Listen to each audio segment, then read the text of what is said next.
Bismillah ar-Rahman ar-Rahim. Assalamu alaikum wa rahmatullahi wa barakatuh.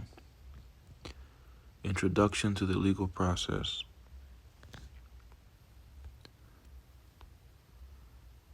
Introduction to Paralegalism, Perspectives, Problems, and Skills.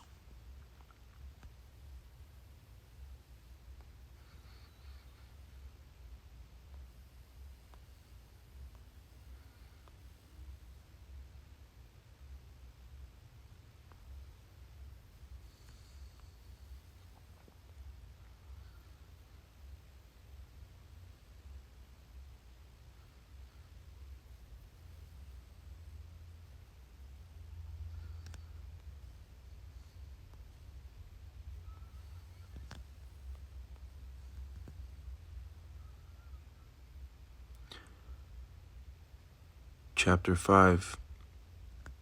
Narrated by Omar Mohsen Ibrahim Fouad.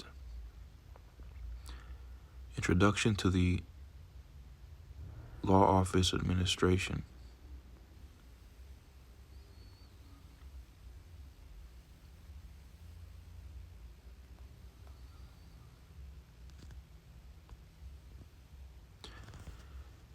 Chapter Introduction. Chapter Objectives. After completing this chapter, you should be able to list the main settings where attorneys practice law, explain legal consequences of practicing as a sole proprietorship, compare and contrast the legal consequences of practicing as a partnership or professional corporation, describe the major responsibilities of a legal administrator and paralegal manager, describe kinds of outsourcing and understand ethical issues that can arise when tasks are outsourced, summarize the purpose of a new file worksheet, distinguish between billable and non-billable time, and show how to record your time in a law office setting. Describe the different kinds of attorney fees. Identify the ethical issues that can arise in client trust accounts and how to avoid them.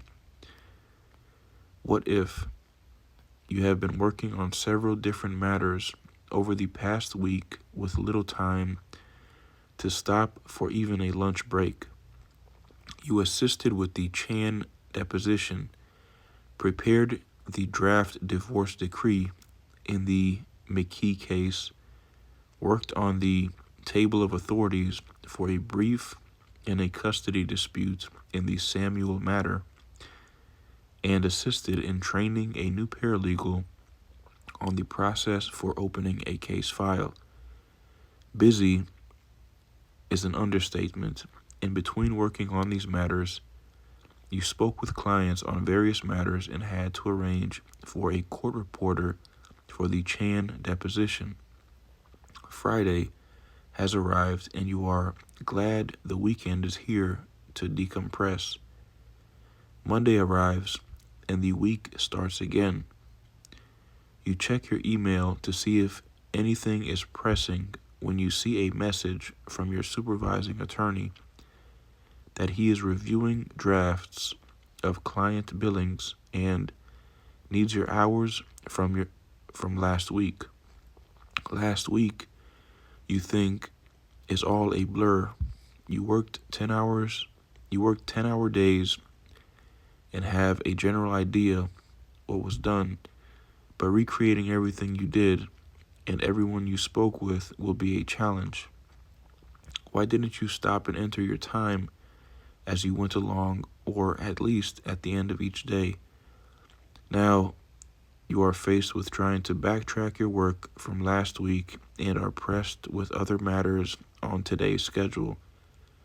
The message from your supervising attorney says that he needs the information by noon at the latest. Shutting the door of your office, you frantically begin recreating last week's work so the clients can be billed. you think never again. Moving forward, you will be sure that you take the time each day to input your time for every case you work on, or at least write down what you did so you can later input it into the billing program that your firm has set up. Billing is too important, and you know it shows your value to the firm and will be the basis of future salary increases. Having a daily system in place will control this in the future. Busy days are part of working in a law firm. Billing your time for the cases worked is a significant part of a legal professional's day. Creating a system to document your activities and tasks for the day is a critical part of your day's work. Leaving it to linger or forgetting to do it because you are busy will only make the task more difficult.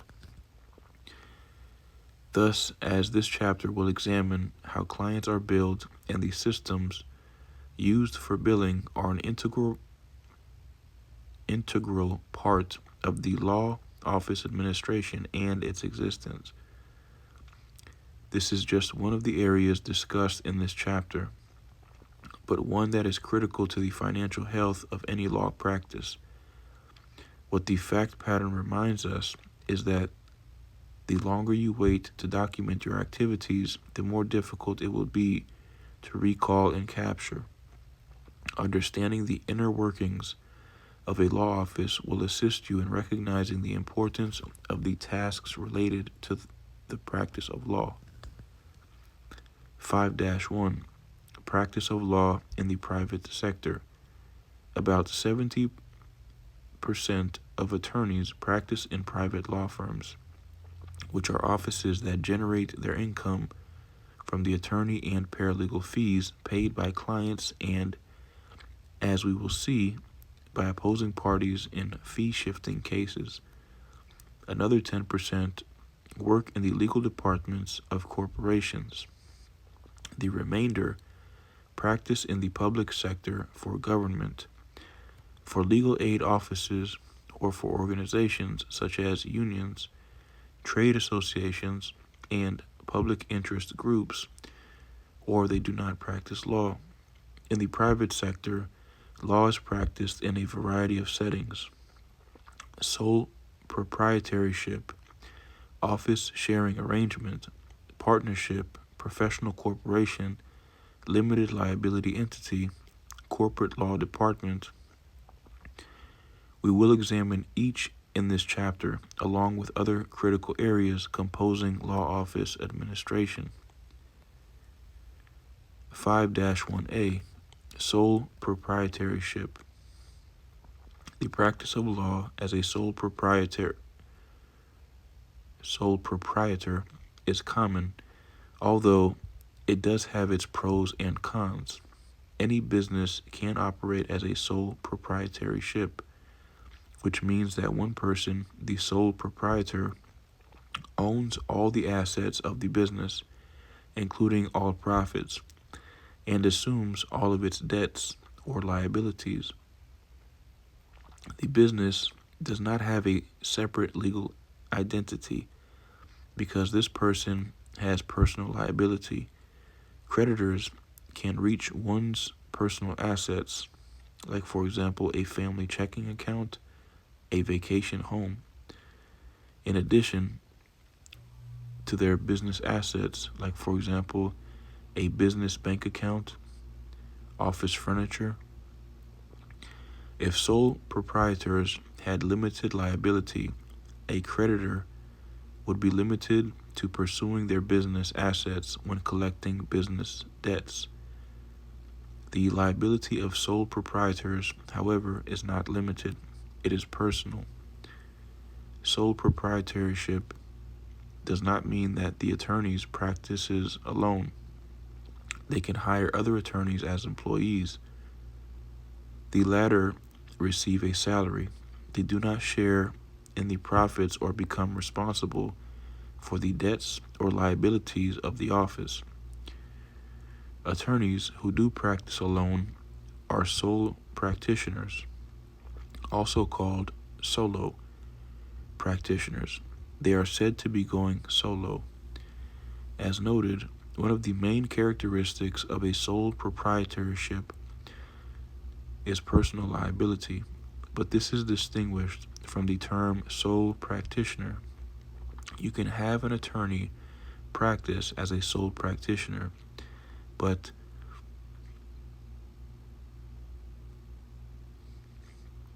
that does not necessarily mean that they are a sole proprietor. A solo practitioner may choose other business formats to protect itself from personal liability, such as a corporation. These types of businesses formats will be discussed later in the chapter, but suffice it to say, do not assume that someone who practices as a sole practitioner is a sole proprietor. In fact, there is a high likelihood that they are not a sole proprietorship, mainly due to the personal liability that attaches with that business model. Keep in mind that solo practitioner does not equal sole proprietor. More on that concept when we discuss corporations. An attorney can practice as a generalist or a specialist. A generalist is the equivalent of a doctor in general practice. An attorney who is a general practitioner often handles many different kinds of cases. If, however, a case is unusually complex, or if the attorney is very busy with other cases, they might consult with an attorney in another firm or refer the case to another attorney. Some attorneys specialize in one main area of the law. Their practice might be limited, for example, to tax cases, criminal cases, or more commonly to PI cases, personal injury. Specialty offices are sometimes called boutique law firms, no matter how many attorneys work in them.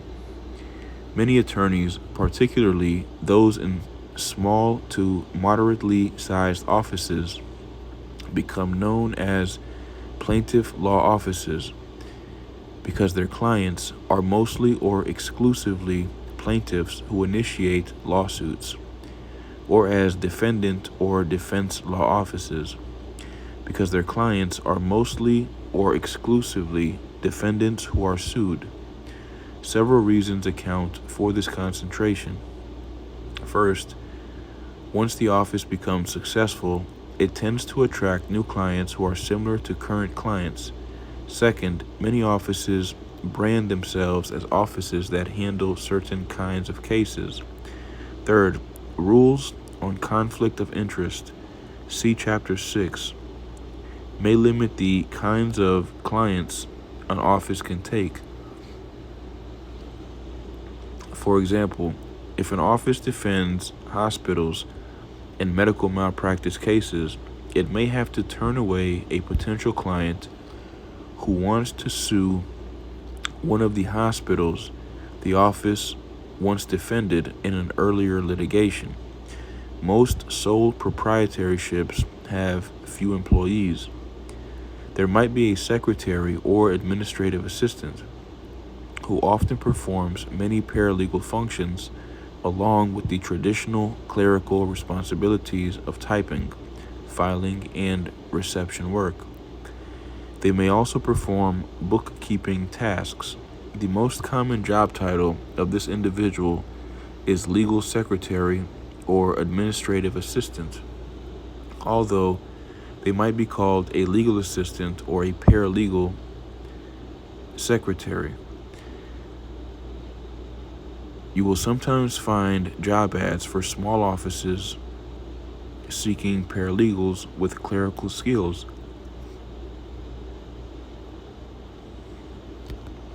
In recent years, however, more small offices have begun to hire one or more paralegals who are given minimal or no clerical duties. This is dependent on the needs of the law firm.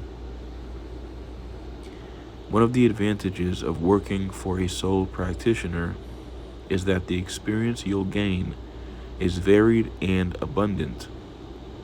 You'll be exposed to a myriad of functions in the law office and no doubt become an invaluable resource for the solo practitioner attorney. Working in this kind of environment will be a fertile training ground and expose you to many areas of the law that you would not otherwise be introduced to in a larger firm setting. Think about the possibility of going to trial and assisting the attorney at the counsel table in the courtroom. That's an experience that many young attorneys wait for years to have. The office may also have a law clerk.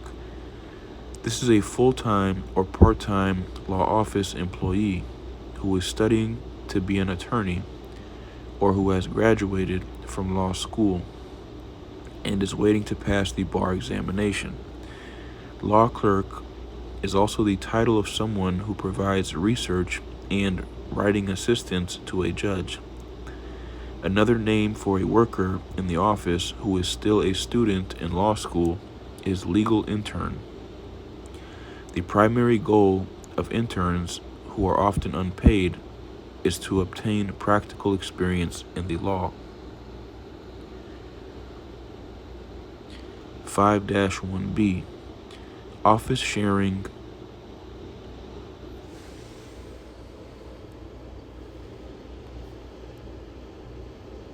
sharing arrangement.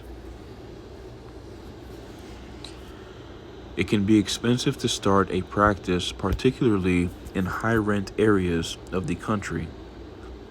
One cost-saving alternative is office sharing, in which two or more attorneys with independent practices share the use and overhead costs of an office. For example, each pays a portion of the monthly office rent and also shares the cost of buying or leasing other equipment. If the office has a secretary, receptionist, or a paralegal, each attorney pays a part of this person's salary. The attorneys do not practice together as a partnership or corporation. In most office sharing arrangements, each attorney practices alone. In office sharing arrangements, special care must be taken to prevent the ethical problems we discuss in Chapter 6. Clients must not be confused into thinking that the attorneys are partners or associated together in a single practice. To preserve confidentiality, the files of the attorneys must be kept separate and be inaccessible to each other. For example, when an attorney is not in the office, their files should be locked. If the attorneys are casual about discussing their cases and in covering for each other, a court might conclude that each attorney is not an independent office. This could mean that there would be a conflict of interest if the attorneys have clients with adverse interests. Such conflicts would not exist in an office sharing arrangement if each attorney rigidly maintained the separateness and independence of their practice. 5-1C, partnership.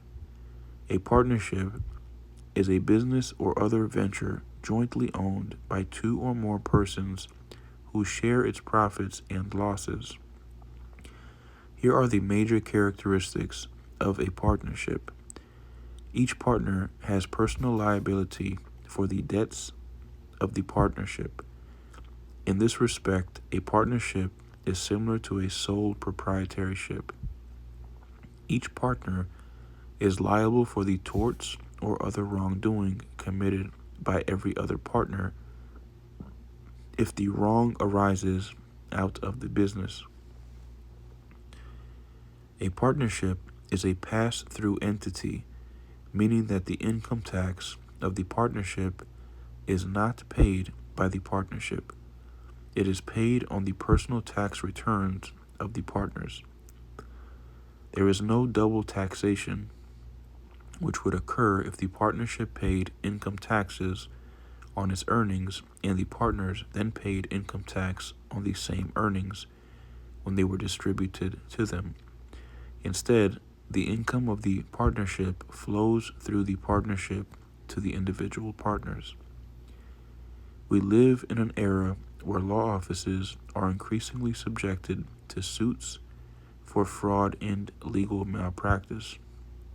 As indicated, this can lead to personal liability for wrongs committed by any of the partners. Consequently, traditional partnerships often explore restructuring themselves into entities that would provide limited liability, as we will see when we examine the professional corporation, PC, and the limited liability partnership. If a partnership is relatively large, it will probably be organized into a series of departments, such as an antitrust department and a litigation department, based on the kinds of clients represented by the office. Large offices are usually managed through a series of committees, such as Partners Committee of the Whole, an executive committee, a recruitment committee, a paralegal committee, a library and records committee, etc. See Exhibit 5-1 for an example of the organization structure of a large law firm. Exhibit 5-1, Large Law Firm Organization Chart, an example.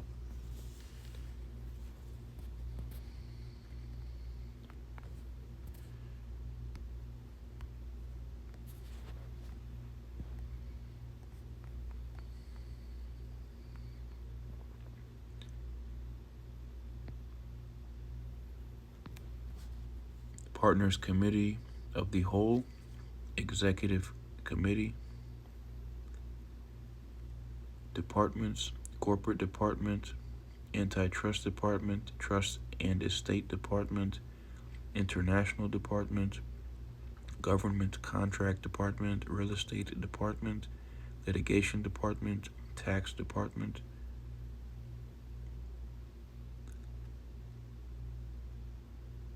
Executive Committee, Partnership Committee, Admission of New Partners, Capital Budget Committee, Long Range,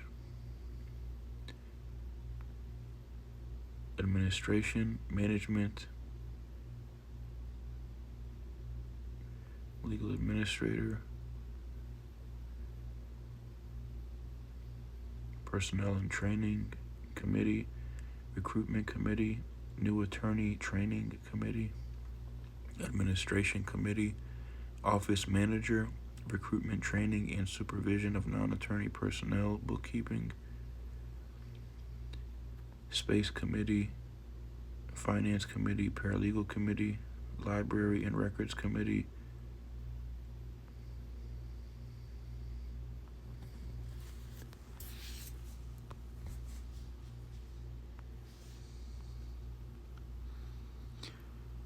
A partnership can include a number of different categories of attorneys, the most common of which are partner, associate, staff attorney, of counsel, contract attorney. Partners own the firm. They share its profits and losses pursuant to an elaborate partnership agreement. In this business structure, the amount paid to partners often depends in large part on how much business they generate for the firm. Partners decide how the firm should be managed, when to take on new partners, whether to merge with another firm, what attorneys, paralegals, and other employees to hire, etc. Most of this is done through the various committees outlined in Exhibit 5-1. A firm may have different categories of partners, senior partner, junior partner, etc., depending on such factors as the amount of capital the attorney contributed to their firm and how involved they are in the firm's management. Large firms may also distinguish between a non-equity partner, also called an income partner, and an equity partner, also called a capital partner. An equity partner is a full partner in the sense of owing the firm and sharing in its profits and losses. At the other end of the partner spectrum is the non-equity or income partner who has not been promoted from associate to full partner, or who does not aspire to become one. Generally, non-equity partners receive a salary rather than a share of the profits. Equity partners might receive a salary, a draw, or both. A draw is an advance against profits or net income. Associates are attorney employees of the firm who are hoping for eventual promotion to partnership. Often they are hired right out of law school while studying for the bar examination. As students, they may have worked for the firm as a law clerk. Other associates, however, are hired from other law firms. They are known as lateral hires. When partners and paralegals switch law firms, they also are referred to as lateral hires. After a certain number of years at the firm, like for example 7, associates are usually considered for partnership. If they are passed over for partner, they often leave the firm to practice elsewhere, although a few may be invited to stay as senior associates or senior attorneys. Such lawyers, in effect, become permanent associates. Staff attorneys, sometimes called second-tier attorneys, are employees hired with the understanding that they will never be considered for full partnership. This is what distinguishes them from associates. Of counsel, there is no fixed definition of an attorney who is of counsel. They are not a full partner or associate, but have a special relationship at the firm. An attorney who is of counsel may be a semi-retired partner or may work on a mixture of firm cases and their own cases. Not all firms use the title of counsel. Some prefer special counsel, or simply counsel. Contract attorney. Contract attorneys, sometimes called project attorneys, are hired when the firm has a temporary shortage of attorneys or needs expertise in a certain area for a limited period, often paid on an hourly basis. The contract attorney is not a full-time employee. 5-1D, Professional Corporation. In most states, it is possible for persons with professional licenses, like for example attorneys and doctors, to incorporate their venture business as a professional corporation, PC, through which they can provide professional services. A law firm that incorporates its practice uses the PC designation after its name, like for example Jameson and Jameson PC. The partners of the firm become its shareholders, but are still called partners. A major advantage of incorporation is that the owners of a corporation have limited liability, unlike owners of a sole proprietorship or traditional partnership. As we saw earlier, if the owner of a business has limited liability, their business debts are satisfied out of business assets, not out of personal assets. If the owner has personal liability, their personal as well as business assets can be reached to satisfy business debts. A disadvantage of many corporations is double taxation. The same income is taxed twice. First, the corporation pays corporate taxes on its taxable income. Second, shareholders pay individual taxes on the salaries, bonuses, and fringe benefits they receive from the corporation. This means that the same corporation earnings could be taxed twice, at the corporate level and at the shareholder level. There are ways, however, for a professional corporation to pay a lower tax rate than other kinds of corporations and perhaps to avoid the corporate tax altogether. For example, the professional corporation may be able to pay all of its earnings to shareholders in the form of salary, bonus, and benefits, thus leaving no corporate taxable income to declare. Like any corporation, the owners of a professional corporation are its shareholders. They elect the board of directors, who in turn appoint officers in most states. Shareholders, directors, and officers of a professional corporation must be attorneys in order to avoid ethical violations such as non-attorney control or interference with the professional judgment of an attorney. See Chapter 6. The day-to-day operation of a professional corporation is practically identical to the operation of a traditional partnership. A client would hardly notice the difference.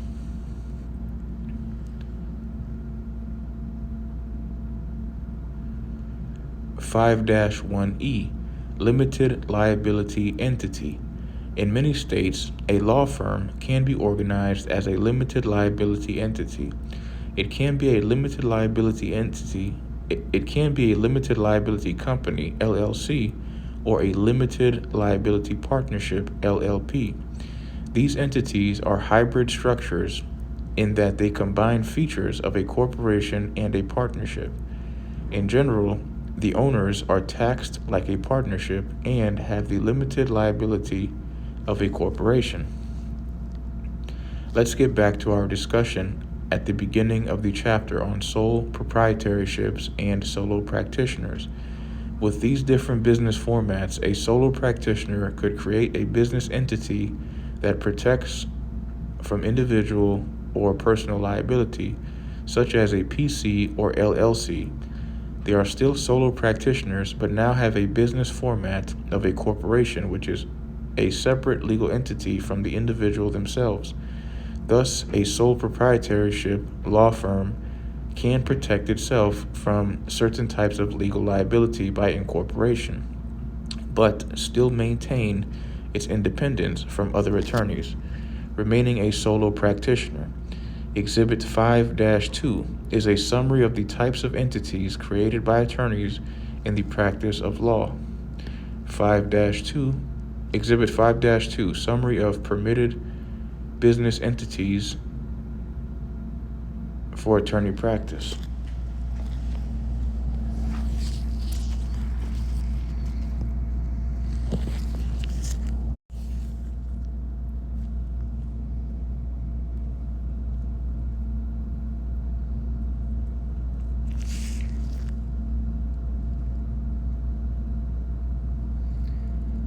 Sole proprietor, office sharing arrangement, partnership, professional corporation, limited liability entity, business entity.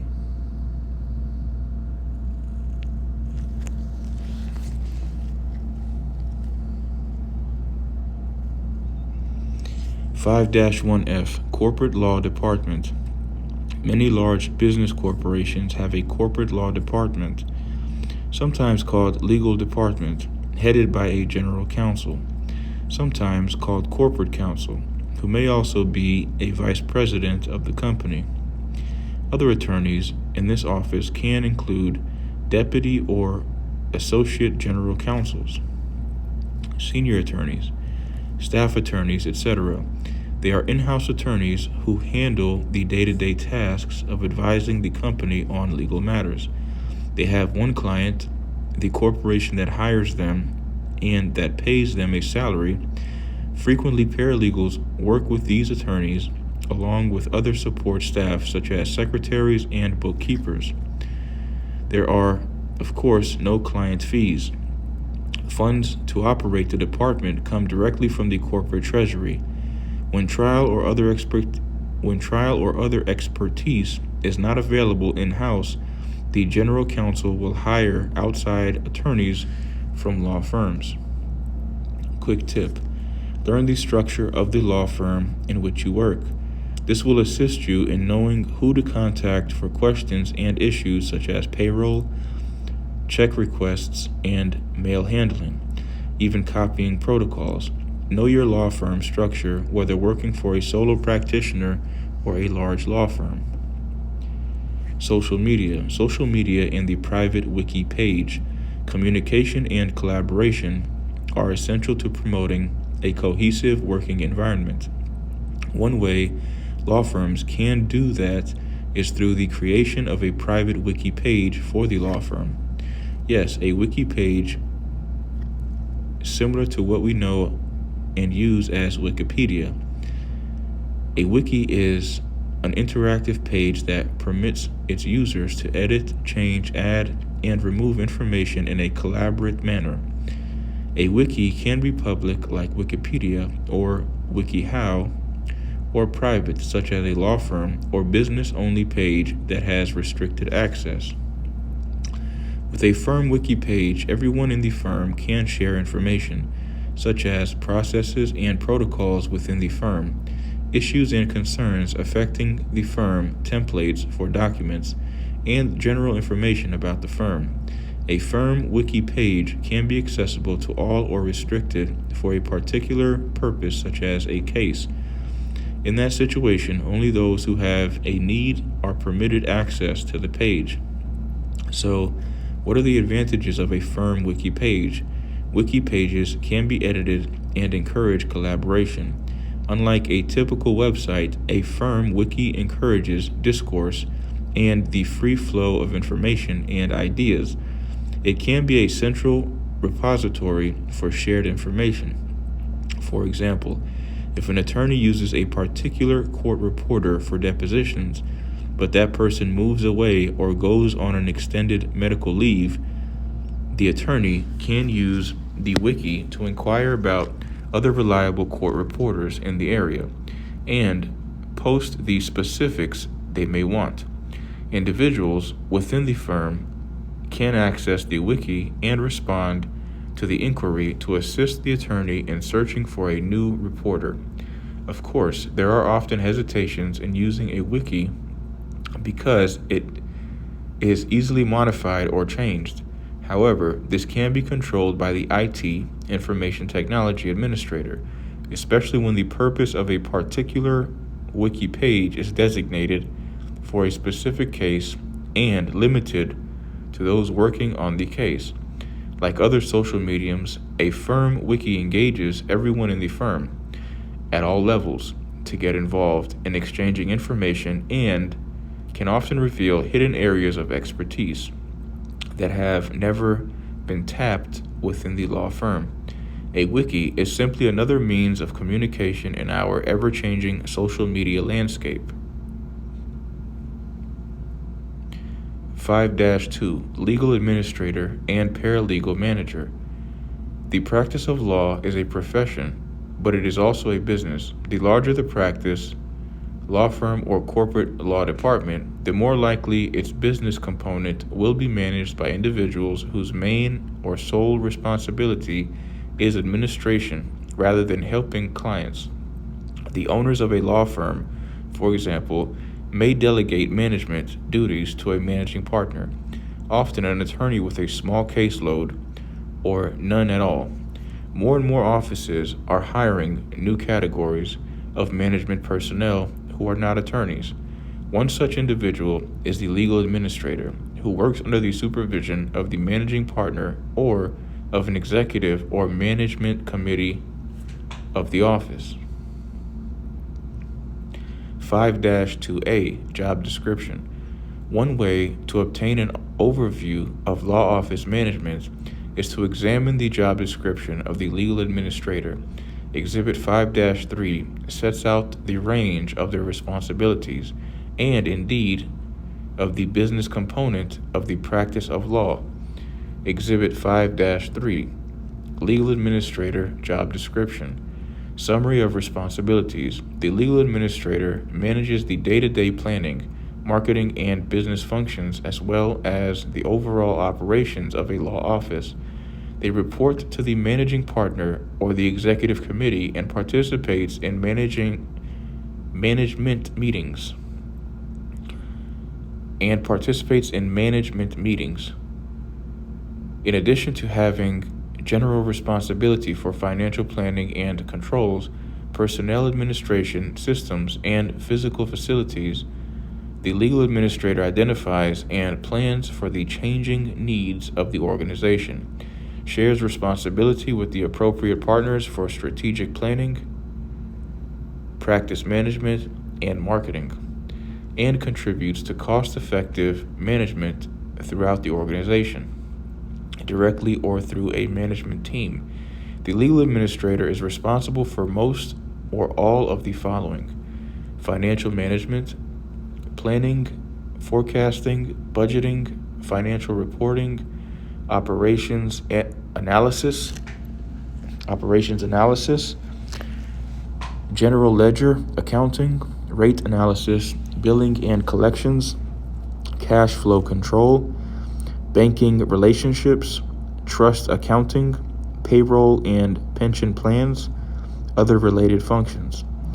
Systems management, systems analysis, operational audits, procedures, manual, cost-benefit analysis, computer systems design, programming and systems development, information services, records and library management, office automation, document construction systems, information storage and retrieval, telecommunications, litigation support, conflict of interest, docket systems, legal practice systems, other related services, facilities management, lease negotiations, space planning and design, office renovation, purchasing and inventory control, reprographics, reception and switchboard services, telecommunications, mail messenger services, other related functions.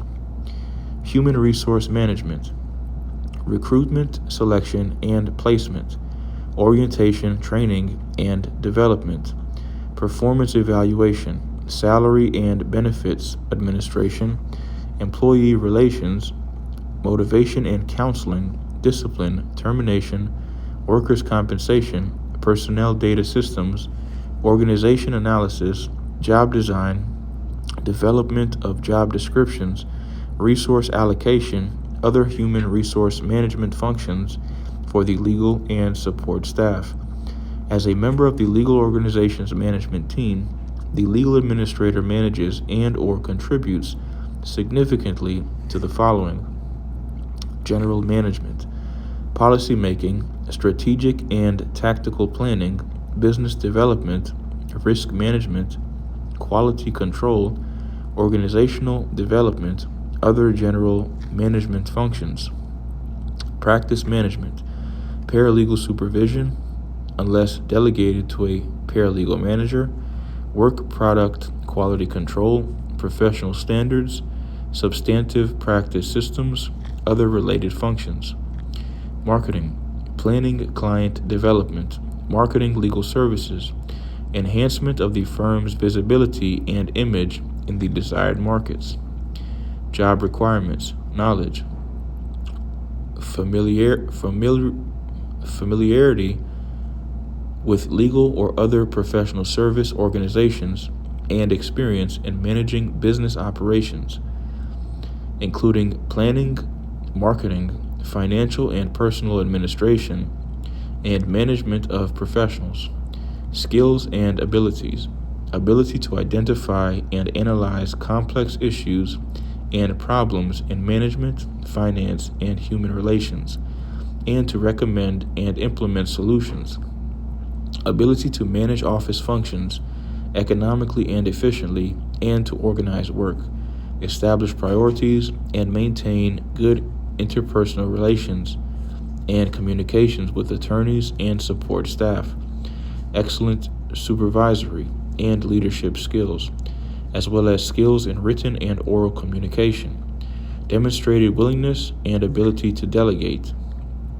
Education: graduation from a recognized college or university with major coursework in business administration, finance, data processing, or personal management or comparable work experience. Source: Association of Legal Administrators. Another important position within a large law firm office is the paralegal manager. The paralegal manager handles the administrative concerns that are unique to the paralegal profession. This includes such areas as training support, including CLE, overseeing preparation of documents, coordinating with attorney special requests on legal projects, evaluating paralegal job performance, and other duties that assist in the orderly management of paralegal staff within a law firm. Paralegal managers also assist in the recruiting and hiring of paralegals in the firm or corporation. As paralegals grow in importance in the practice of law, large offices often rely on paralegal managers to manage the growing numbers of paralegals in their firms. Almost all paralegal managers are individuals who once had considerable experience as paralegals working on individual cases and have significant computer, financial reporting, and public speaking skills. 5-2B, other personnel in a large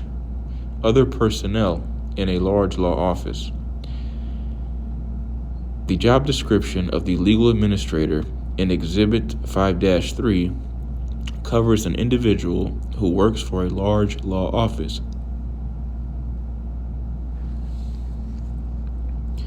One with 75 or more attorneys. The support staff for such an office can also be quite extensive. Here are some examples: legal administrator, paralegal manager, accounts payable clerk, accounts receivable clerk, analyst, billing clerk, bookkeeper, chief financial officer, collections clerk, comptroller, computer specialist, conflicts specialist, copy room clerk, credit and collections manager, data processing operator, director of marketing, docket clerk, e-discovery specialist, employee benefits manager, equipment manager, facilities manager, file room clerk, financial manager, investigator, IT specialist, information technology, librarian, library aide, litigation support professional, mail clerk, marketing director, messenger page, office manager, payroll specialist, personnel manager, pricing analyst, proofreader, purchasing clerk, receptionist, records information manager, recruiter, reservation clerk, risk manager, secretary, telephone operator, time and billing assistant, word processing supervisor, word processor. Quick tip: pay attention to the interpersonal dynamics of a law firm or legal professional environment. Observe how the partners interact with other partners, associates, and staff. Watching and listening is an important trait to master, as it will assist you in knowing or understanding how to interact with your colleagues. The law profession like other professions, has many personalities, and you need to work with everyone to be a success in your job. The law profession, like other professions, has many personalities, and you need to work with everyone to be a success in your job. 5-3. Outsourcing. The vast majority of support staff in a law office are full-time employees who work at the office's main address or in one of the branches of the office. Part-time workers are hired on an as-needed basis. Increasingly, however, offices are considering the option of outsourcing, in which the office pays outside companies or service firms to perform tasks that would otherwise be performed by its own employees. Outsourcing by a law firm is called legal process outsourcing, LPO. Outsourcing is not new. Some tasks are regularly outsourced. Third-party providers, such as printing companies, for example, are often hired to photocopy, print, and bind the office's appellate briefs. What is new is the increase of outsourcing due to technology that allows easy communication with English-speaking, technically proficient workers, often in foreign countries. Outsourcing to foreign countries is called offshoring. The most common tasks outsourced by law offices are accounting and word processing tasks. Occasionally, discovery-related tasks are outsourced as well. It is relatively easy, for example, to use email and internet.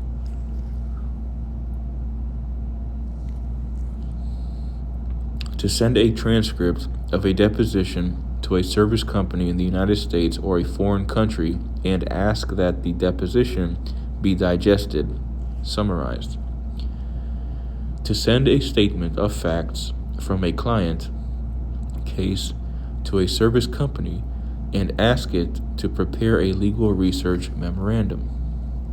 How will outsourcing affect paralegal employment in the United States? The National Federation of Paralegal Associations, NFPA, has issued a policy statement on the issue. It asserts that since paralegals are highly trained and qualified professionals who provide efficient, cost-effective, and timely service to attorneys and clients, they should be utilized first and foremost for all non-attorney legal work. The concern of NFPA is not limited to job protection. When client facts and documents are sent outside the office, client confidentiality could be at risk. Not all outsourcing is offshore. Some companies have set up centers within the United States, particularly in relatively small southern and midwestern cities, where labor costs for attorneys, paralegals, accountants, and clerical personnel can be substantially less than in large metropolitan areas. A few large law firms with many branches around the world have opened their own service offices in some of these low-cost American cities to take care of outsourceable functions that would otherwise have to be performed in the central and branch offices. Analyze this. Your supervising attorney wants to have a company review the 57 boxes of documents that were just received in a complex litigation case. What steps would you take to find a company to perform the task? Technology update. The virtual law practice. Technology allows attorneys to work outside a traditional office. Computers, the internet, email, smartphones, and portable power sources make it possible for attorneys to work at home or on the road and still be in regular communication within their main office. Some attorneys have abandoned the traditional office in favor of practicing as a virtual law office. The virtual law office is entirely remote unless there are state requirements for a physical presence or compliance with the ABA requirements on e-lawyering. This means that a virtual law office must have a means to securely connect with its clients online. The ABA requires a client portal that is secure and encrypted with username and password protection. Through this secure portal, most communications between the attorney and client are accomplished, including the exchange and sharing of documents and other confidential information. A key component of the virtual law office is its flexibility. The virtual law office can be anywhere and is as mobile as you are.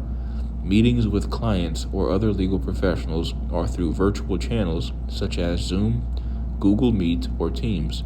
One of the keys to the success of a virtual law office is compliance with the ethical requirements of confidentiality as well. If your communications are not secure, breaches could occur with potentially disastrous effects, since the virtual law office will use cloud technology to store information. The level of protection must meet ABA and state requirements. The virtual law office is the future of the legal profession, especially given its reduced costs. Clients, once they get used to the new technology, often prefer electronic communications rather than in-person meetings. Virtual law offices may not entirely replace the brick-and-mortar offices, but they are becoming more widely used as technology grows, and the need for an in-person work presence or the face-to-face client meeting is quickly becoming a thing of the past. 5-4 Timekeeping. Abraham Lincoln's famous statement that a lawyer's time is his stock in trade is still true today. Effective timekeeping is critical to the success of a law firm. Timekeeping is the tracking of the time spent by legal professionals on cases, such as the preparation of a legal document, time in court, or meeting with the client, to name a few instances. The important point to keep in mind about timekeeping is to do it. Keep track of everything you do, whether it is billed to the client or not. This will assist in accounting for the tasks performed within a day and will be useful when it is time to evaluate performance for a salary increase. In some firms, the pressures of the clock on timekeepers, like for example attorneys and paralegals, can be enormous. Many firms, especially in the major cities, have significant billing requirements ranging from 2,000 to 2,400 billable hours per year. Think about those numbers. They generally exceed what a full-time employee normally works in a year. Requirements that can be daunting. The pressure for billable hours is thought by many to be unrealistic and at the heart of much of the problems of lawyer and paralegal burnout or fatigue. Many paralegals as well as attorneys have quotas of billing hours Many paralegals as well as attorneys have quotas of billable hours that are unrealistic, requiring 2,000 or more hours a year only can lead to inflated bills and timesheets, a practice that poses both financial and ethical concerns. Keep in mind that a requirement of 2,000 or 2,200 hours a year refers to billable hours. Most workers also spend a substantial number of non-billable hours in the office. The ethical dimensions of these time pressures are considered in Chapter 6. Here, our concern is the administration of the timekeeping and billing system. Quick tip: work and life balance is important. How to adjust to a demanding law career is a personal choice. That is why you should find a career path that fits your needs and life requirements. To gain an understanding of how a timekeeping and billing system might work in many law firms, you should know the accounting route taken by a client's case, sometimes called a matter within a law firm. After the initial client interview, the starting point for accounting can be a new file worksheet. See Exhibit 5-4. It also sometimes it is also sometimes referred to as a new matter sheet or a new business sheet. The new file worksheet becomes the source document for the creation of all necessary accounting records involved in working on a new client case or matter. As the example in Exhibit 5-4 demonstrates, the new file worksheet can also be used to record data that will help identify possible conflicts of interest. See Chapter 6 for the ethical rules on conflicts of interest. Exhibit 5-4, New File Worksheet.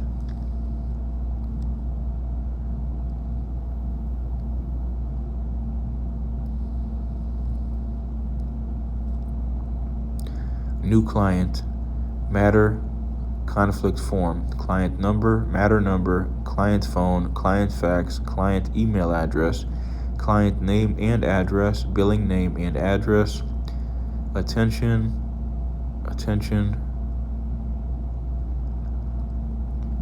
biller, originator, response, name, net ID, percentage, name, net ID, percentage, name, net ID, percentage must be 100%, 100%. Matter name, case synopsis, comments, parent related client, client's reference number, business type, practice group code, invoice style code, country code, SIC code, case code. Non-standard fee arrangements, other than contingent, require the written approval of the practice group chair. Contingent fee arrangements require the completion of a contingent fee intake information form and written approval of the contingent fee committee.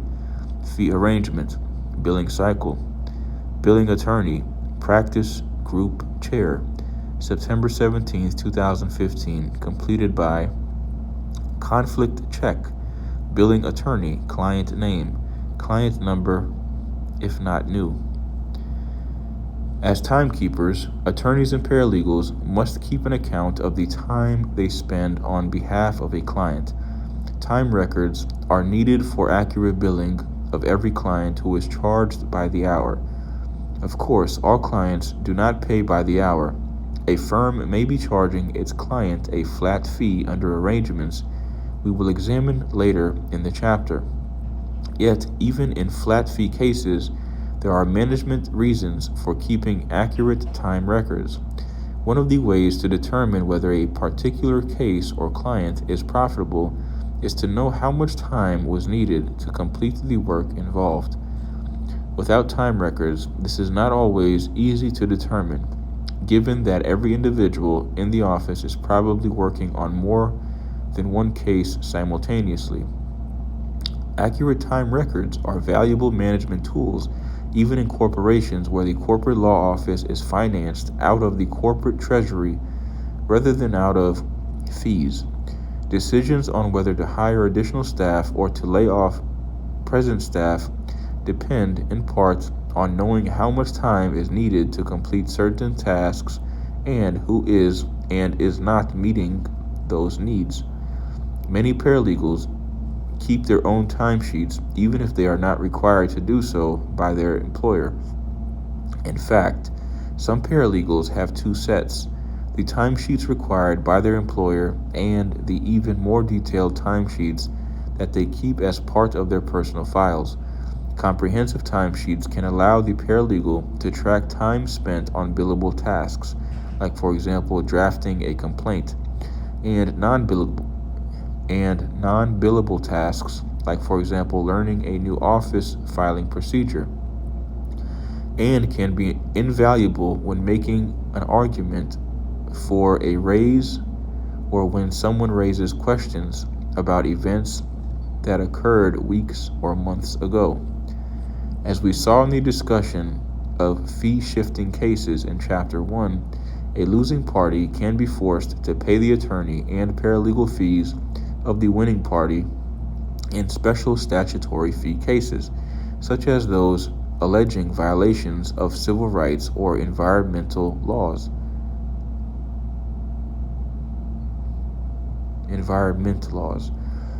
To claim such fees, the winning side must be prepared to give the court detailed records of the time spent on the cases. Judges sometimes reject requests for paralegal fees because the requests fail to provide adequate documentation showing that the time spent by the paralegal was on substantive as opposed to clerical tasks and that the work was not duplicative of the work of others in the office. In order to adequately show the time spent on a case, the documentation presented consists of detailed timesheets which are offered into evidence when the attorney makes the fee request to the court. Quick tip: document. Always keep detailed records of your work regardless of how insignificant you may think that task is. Quick tip: document. Always keep detailed records of your work regardless of how insignificant you may think that task is. There are two main ways that time is recorded: paper and computer. Depending on the level of automation, most firms today record time electronically, which decreases the use of paper and is more environmentally friendly. Other firms have not made that transition and initially ask their timekeepers to record their time on paper forms, which are then coded into, i.e., important example, transferred to the computer for assessment and billing. There is no requirement for one method or the other. The main concern is capturing the time spent on a client's case so it can be recorded and billed. A commonly used form is the daily time sheet. See Exhibit 5-5. This form becomes the journal from which all time entries are posted to individual clients. Suppose, for example, that a paralegal spends some time summarizing or digesting a deposition. Using the abbreviations at the top of the daily timesheet, the description of work in the third column of Exhibit 5-5 might be digesting DEPO. Note that the second entry in this column is drafting DR, a complaint COMP. Exhibit 5-5 Daily Timesheet.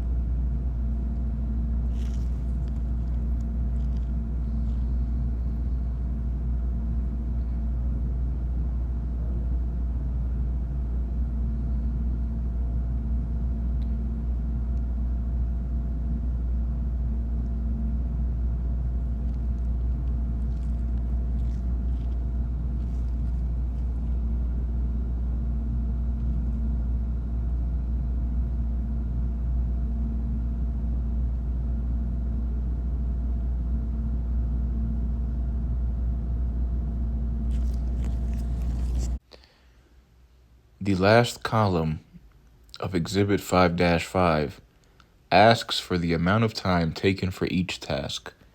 Law firms often use tenths of an hour, increments of 6 minutes, as the base unit for the measure of time, although a few firms use 1/4 of an hour as their base. Time is recorded in fractions of an hour as follows: tenths of an hour as base, 1/4 of an hour as base. 6 minutes equals 0.1 of an hour. 15 minutes equals 0.25 of an hour. 12 minutes equals 0.2 of an hour. 30 minutes equals 0.5 of an hour. 18 minutes equals 0.3 of an hour. 45 minutes equals 0.75 of an hour. 24 minutes equals 0.4 of an hour. 60 minutes equals 1.0 hours. 30 minutes equals 0.5 of an hour. 36 minutes equals 0.6 of an hour. 42 minutes equals 0.7 of an hour. 48 minutes equals 0.8 of an hour.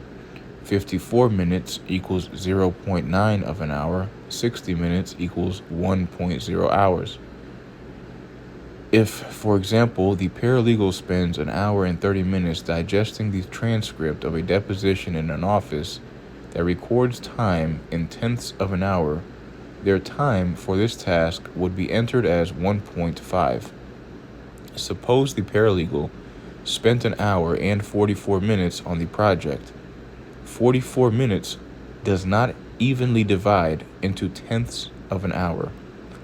In most cases, timekeepers are instructed to round up or down to the nearest increment. The nearest 6-minute increment is 42 minutes. Hence, an hour and 44 minutes would be recorded as 1.7. Other office policies may also exist on how to record travel time or short telephone conversations. Suppose that a billable task takes a minute or two. Rounding down to the nearest 6 minutes would lead to a zero charge. Although some offices may follow this policy, the more likely billing practice is to have a minimum charge for every task, which would usually be 0.1 or 0.25 of an hour if the quarter-hour system of timekeeping is used. Time and billing software can automatically record time once the timekeeper clicks the start and stop buttons on the screen. Menus on the screen allow the timekeeper to tell the computer what client or matter is being worked on, whether the time is billable, and the nature of the work being performed. Whether the time is billable and the nature of the work is being performed.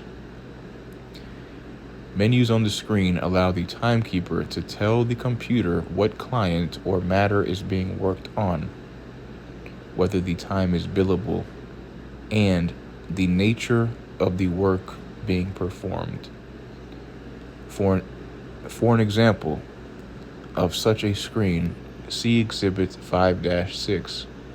Time and billing software also helps the office generate the bills and administrative reports that we will examine later in the chapter. Exhibit 5-6, Computer-Assisted Timekeeping.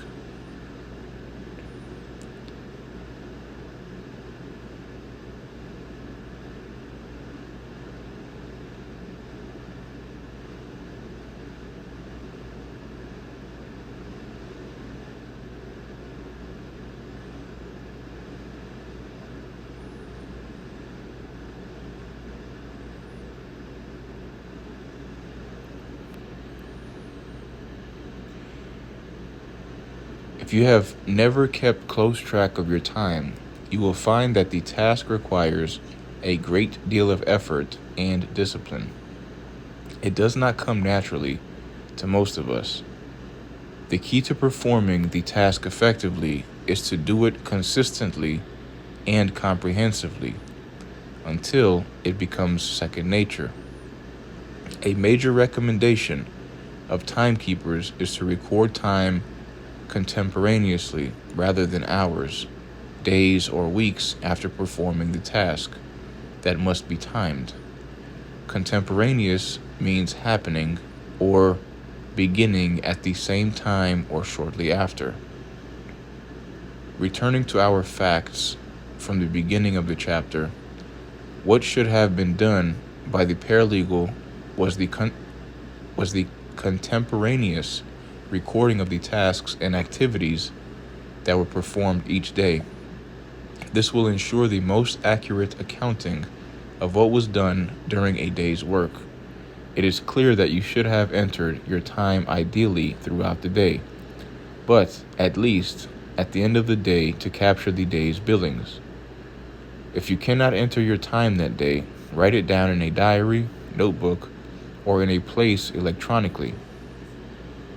The point is to capture your activity in real time, even if you do not enter the information in your firm's billing system. At least, this will be a reasonably accurate reflection of your day's work, which would have been easier to recreate rather than from memory a week later. This methodology would have solved our paralegals' problem from the introductory facts. Time spent by paralegals and attorneys on tasks for which clients cannot be asked to pay is called non-billable time. An example is the time spent by a paralegal helping to move furniture in the office for an internal party. That is not billable time. Pro bono work is also non-billable. This consists of legal services provided without cost, usually for an indigent individual or for a public interest organization such as the Red Cross or a local group of community artists. Someone is indigent if they do not have sufficient funds to hire a private attorney. A firm's regular clients cannot be asked to pay for pro bono work the office does for others. The firm needs to know how many billable and non-billable hours paralegals and attorneys have accumulated over a particular time span. Software programs are very helpful in allowing timekeepers to indicate which tasks fall into which category. They can also produce clear graphs that present this information in summary form. An example is the chart in Exhibit 5-7. Exhibit 5-7, chart showing billable and non-billable hours for each timekeeper.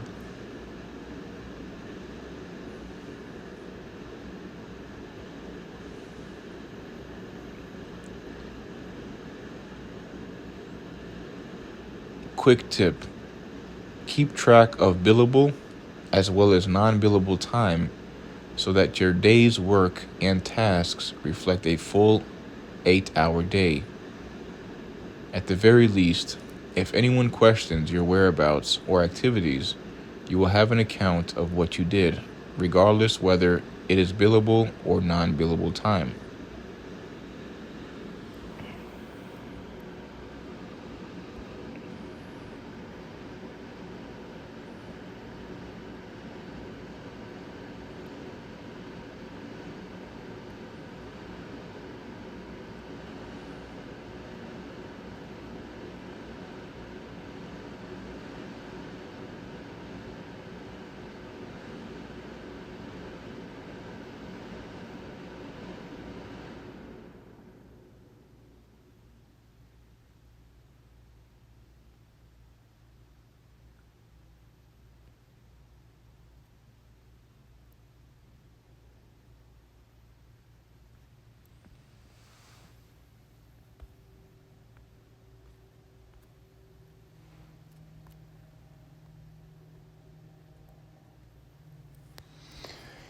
(5-5) Categories of fees. In previous discussions, we generally covered different aspects of attorney and paralegal fees. Here is a closer look at the main categories of fees.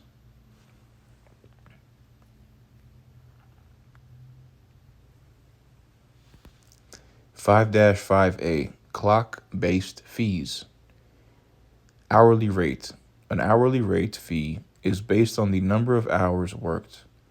Paralegals have a separate and usually substantially lower hourly rate covering their time. An attorney's time, for example, might be billed at $375 an hour and a paralegal's time at $125 an hour. Blended hourly rate. A partner and an associate who have different hours.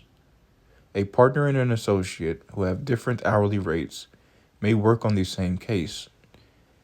The bill to the client could break the fee down by rates. For example, $800 for 2 hours spent by Smith, a partner who bills at $400 an hour, and $600 an hour for 3 hours spent by Jacob, an associate who bills at $200 an hour.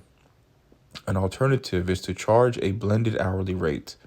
This is a single hourly rate that is based on a blend or mix of partner and associate rates. For example, to calculate the blended hourly rate, the firm might take the average of the normal rates charged by the partner and associate working on the case. If this is done with our $400 partner and $200 associate, the average hourly blended rate would be $300 an hour. $400 plus $200 equals $600 divided by 2 equals $300 an hour. In some states, the firm is allowed to add a paralegal's time into this blended hourly rate. Online exercise. Determine if your jurisdiction permits attorneys to bill a blended hourly rate to a client. If not, what statutes or bar association opinions, guidance, are provided in your state. 5-5B, alternative fees.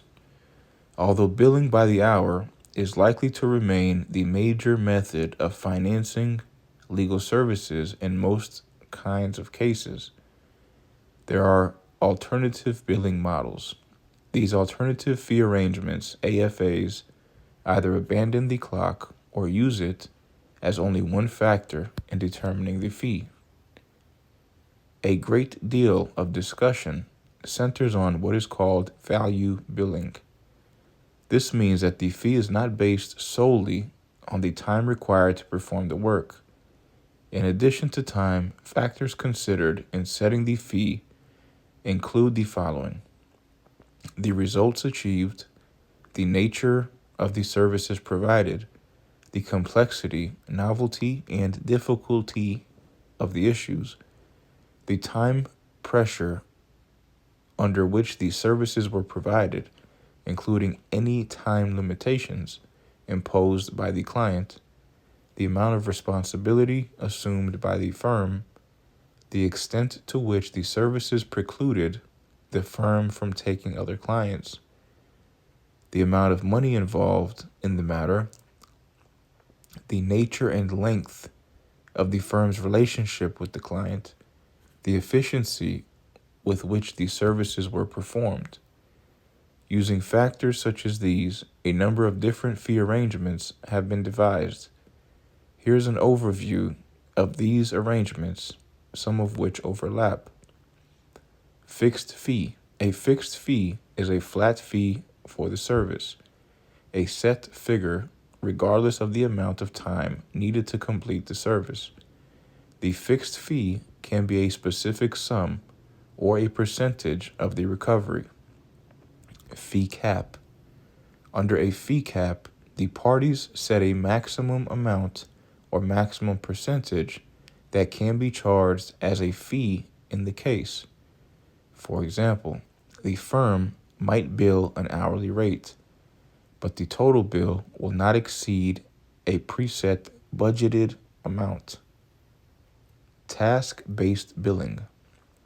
Most attorney services consist of a mix or bundle of tasks such as legal advice, investigation, document review, document drafting, document filing, legal research, negotiation, and court representation. Collectively, these tasks are called bundled legal services. Suppose, however, that a client does not want or cannot afford the full range of attorney services. The client might be representing themselves, pro se, but would like the attorney to perform specific tasks such as reviewing a document the client has prepared or making a phone call on the client's behalf. Attorneys who agree to provide discrete task representation of this kind are providing unbundled legal services, also called limited scope representation. Charging for unbundled services is an example of task-based billing.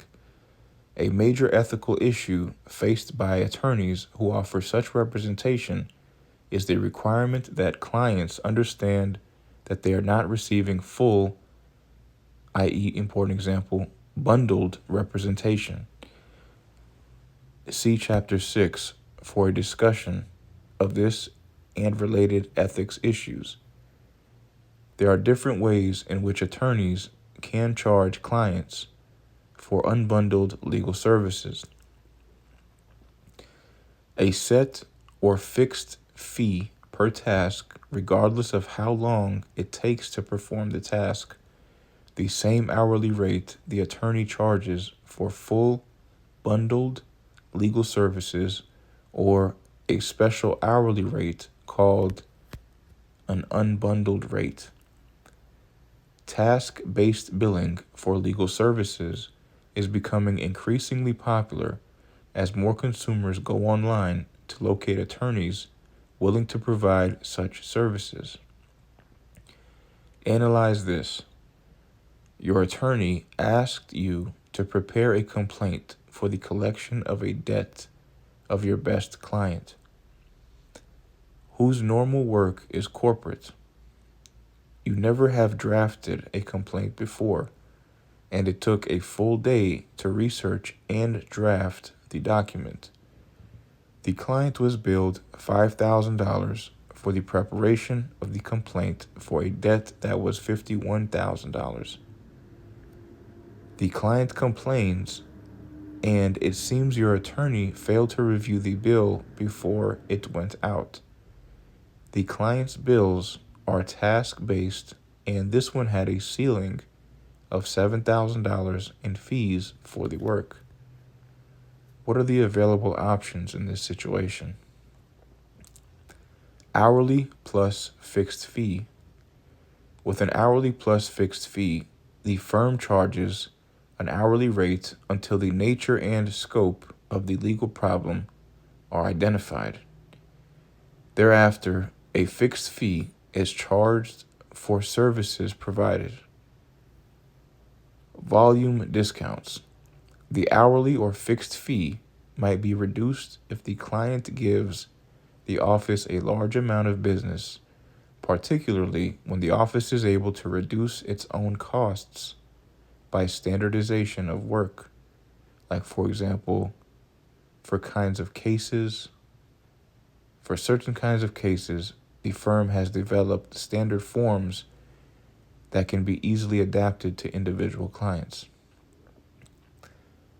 A bill reduced for such reasons is called a discounted hourly fee or a volume discount. Contingency fees.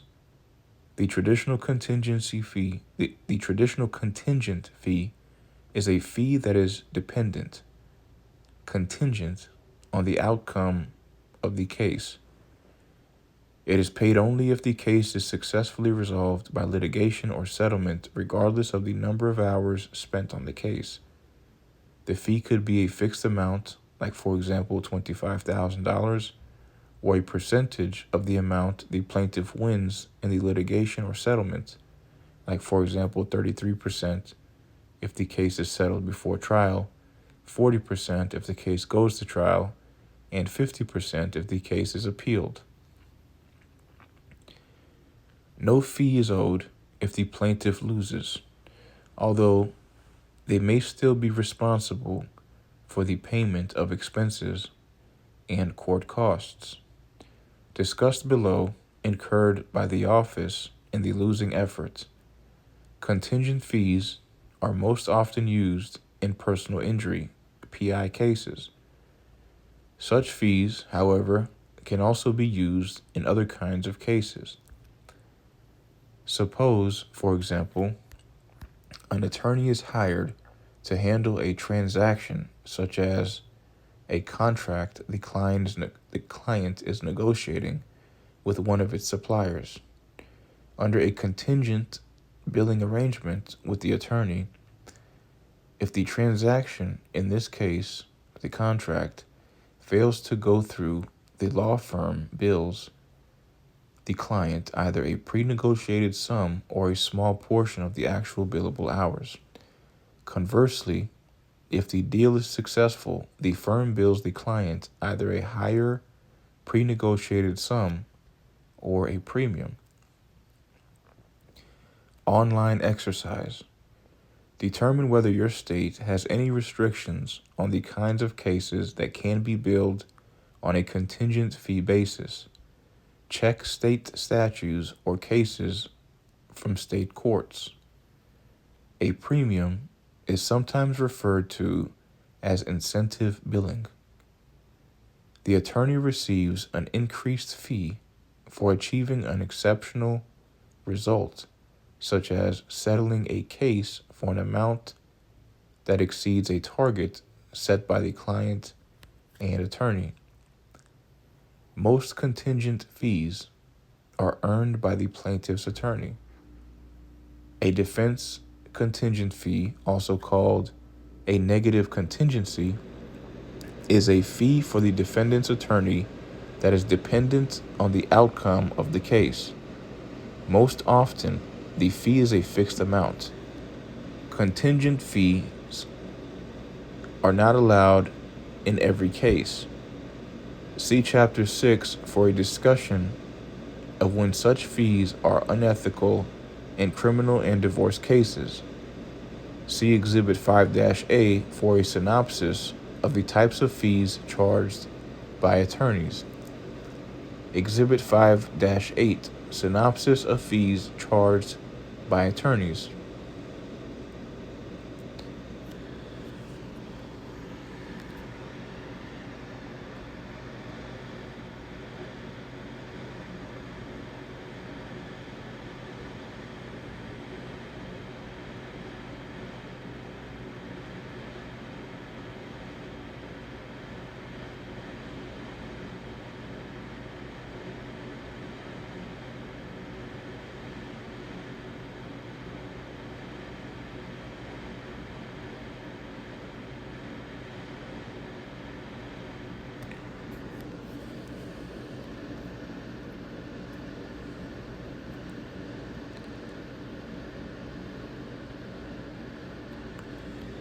Courts pay close attention awarding to fees to a winning party.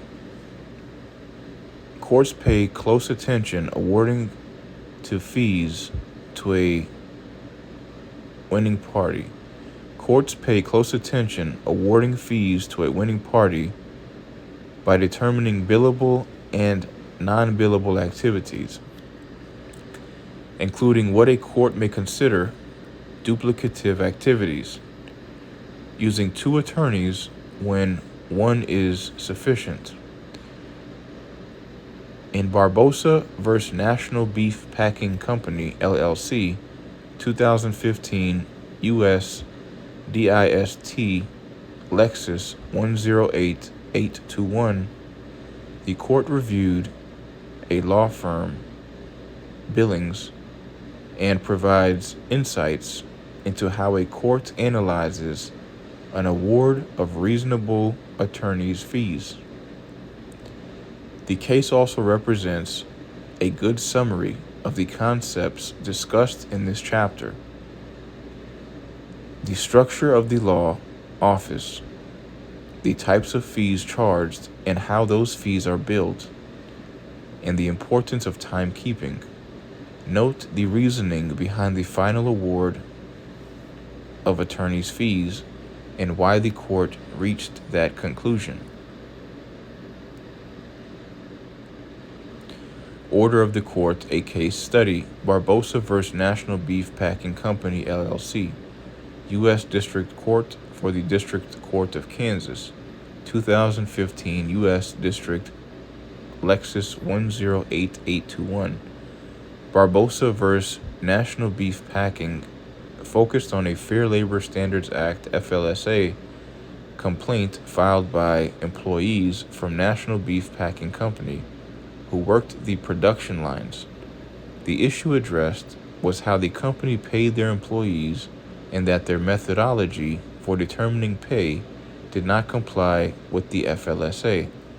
The company used a gang time system which did not account for all the time spent during a working day. It only accounted for actual time worked on a running production line. After long negotiations, the matter was settled. Under the FLSA, the court must approve a private settlement and approve the award of attorney's fees. For our purposes, we will address the court's analysis of the request for attorney's fees. The fee request by the employees' attorneys were not opposed by the company. The firm was requesting $100,320 in fees and costs of $46,000. This fee was based on 33% of the total settlement, a contingent fee, which was $350,000. The remaining amount was to be deposited into a common fund for the employees. The court, however, scrutinized the fee request, especially given the fact that the fees and costs represented 42% of the total settlement.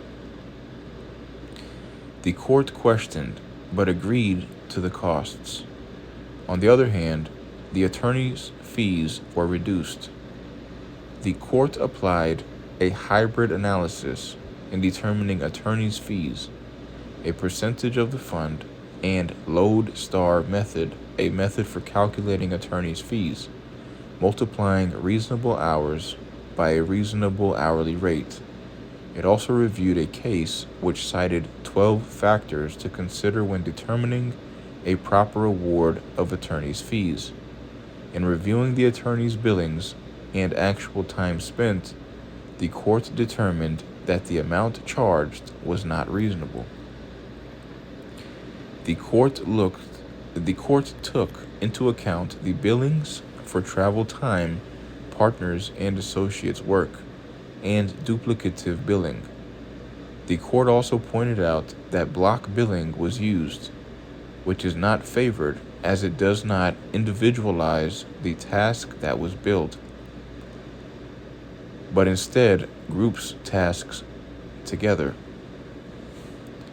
Ultimately, the court reduced some attorneys' rates and reduced all the paralegal rates, thus finding a substantial reduction in fees requested. In this reduction, the court considered several factors, such as the complexity of the issue, skill required, preclusion from other work, and the experience of the firm, to name a few. The court concluded that an award of $68,058.10 was the appropriate amount for this case, not what the attorneys requested. Discussion questions. Examine Barbosa versus National Beef Packing. Why did the court reduce the paralegal fees in this case? What were the 12 factors that the court cited? Identify the case the court relied upon for those factors. How did the court arrive at the reduced attorney's fee award? Was that award reasonable?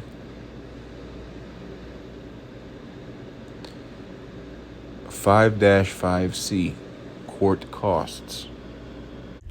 In addition to fees for services, a law firm usually recovers out-of-pocket expenses that the firm incurs while working on the case.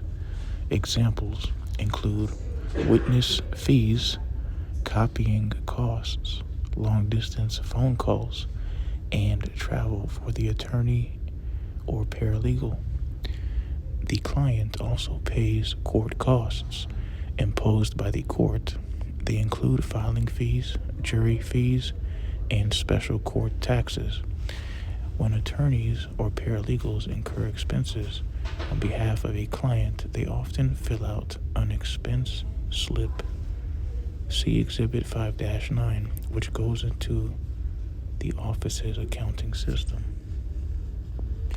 Exhibit 5-9, example of an expense slip.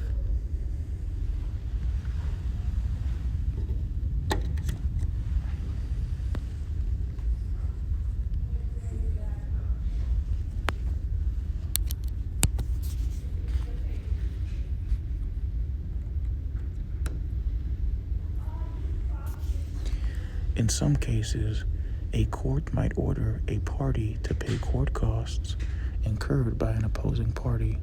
For example, if a defendant is forced to litigate what the court determines to be a frivolous position of the plaintiff, the court might order the plaintiff to pay all court costs associated with the litigation of that position. The ethical issues involved in asserting frivolous claims or defenses are discussed in Chapter 6. Additionally, there are instances when a party must pay the attorney and paralegal fees of an opponent. See the discussion of fee shifting, like for example, statutory fee cases, in this chapter and in Chapter 1. 5-6 Billing. The fees, expenses, and costs to be paid by the client should be spelled out in the attorney-client fee contract. For an example of such a contract, see Chapter 12. If a retainer is involved, the contract should describe how it will work. The word retainer can mean the act of hiring or engaging the services of someone, usually a professional. Fred retained the firm of Haley and Alvillo.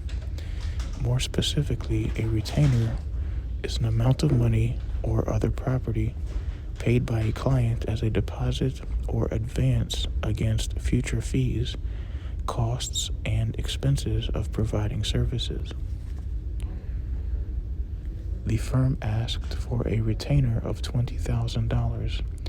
Additional money is paid only when the deposit or advance runs out. The contract should specify whether such money or other property from the client is refundable if the client terminates the relationship because they fire the attorney or decide not to pursue the matter any further. 5-6A Billing Codes. Some clients require law firms to use billing codes to describe the tasks they performed for the clients and the time it took to perform them. Standard codes have been developed to allow this to occur. Uniform Task-Based Billing, UTBB, for example, divides litigation into 5 phases. Case assessment and development, pre-trial pleadings and motions, discovery, trial preparation and trial, appeal. Within each phase, tasks are given a 4-digit code, L450, hearing attendance, L520, appellate brief, A106, communication with client, etc. Expenses are also assigned uniform codes, E109, local travel, E114, witness fees, etc. The goal of codes is to give clients, particularly corporate clients, a better way to audit the bills they receive from law firms they hire and to compare how different firms charge.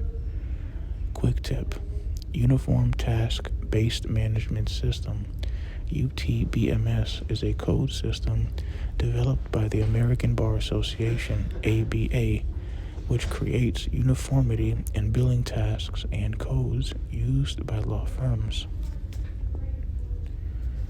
Online exercise. Locate the codes used in the UTBMS and add them to your computer terminology and the law CTL notebook and your portfolio binder. 5-6B Billing steps.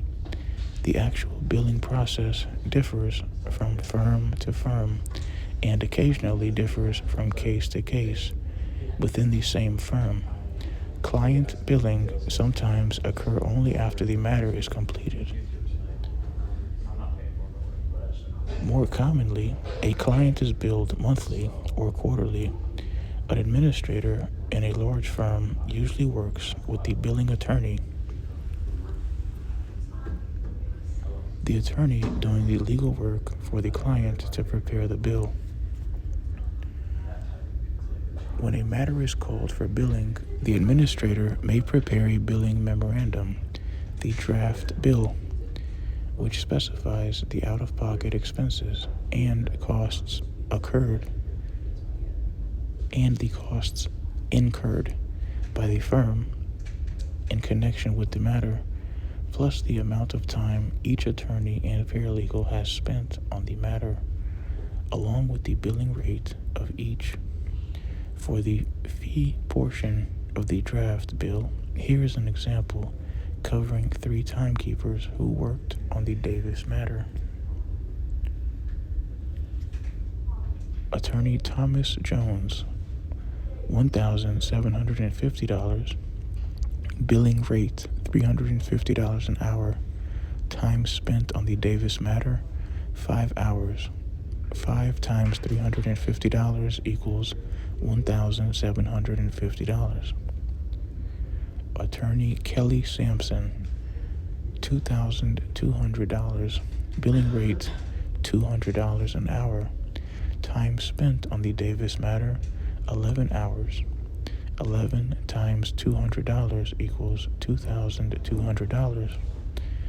Paralegal Harold Grondin, $1,320, billing rate $110 an hour, time spent on the Davis matter 12 hours.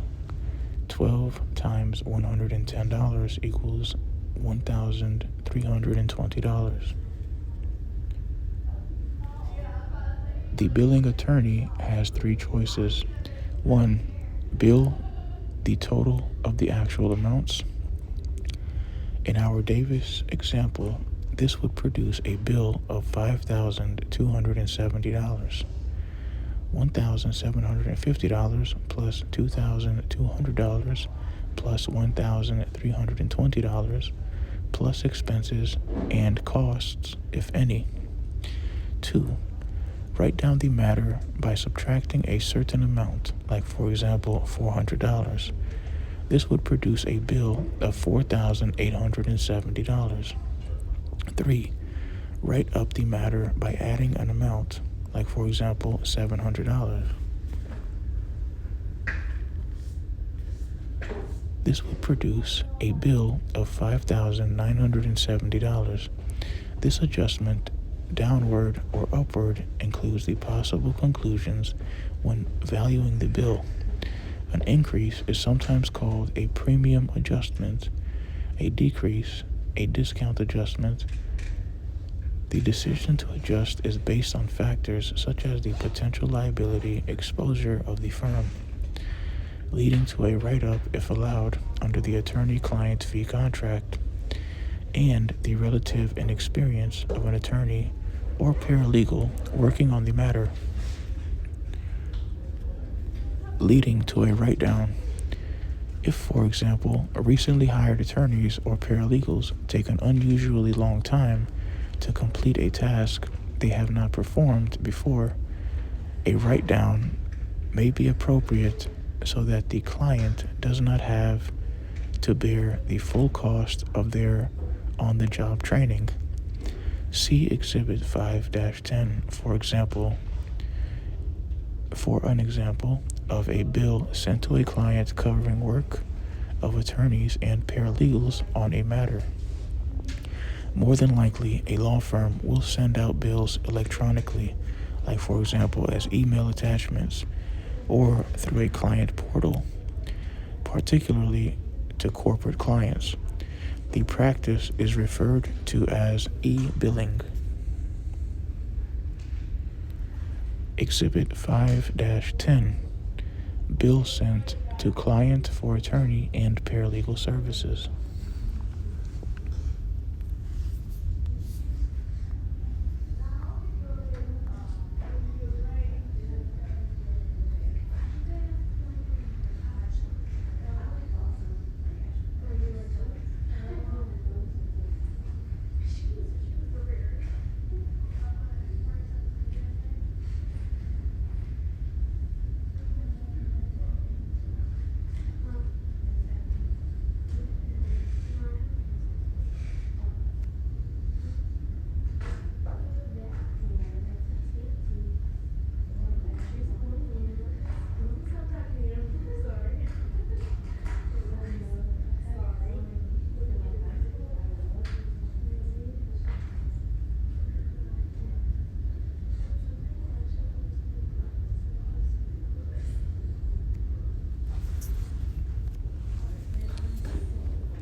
Not all client bills are paid immediately upon receipt. Collection problems can sometimes be substantial. Furthermore, an increasing number of clients are carefully scrutinizing the bills that they receive. Business clients that frequently hire attorneys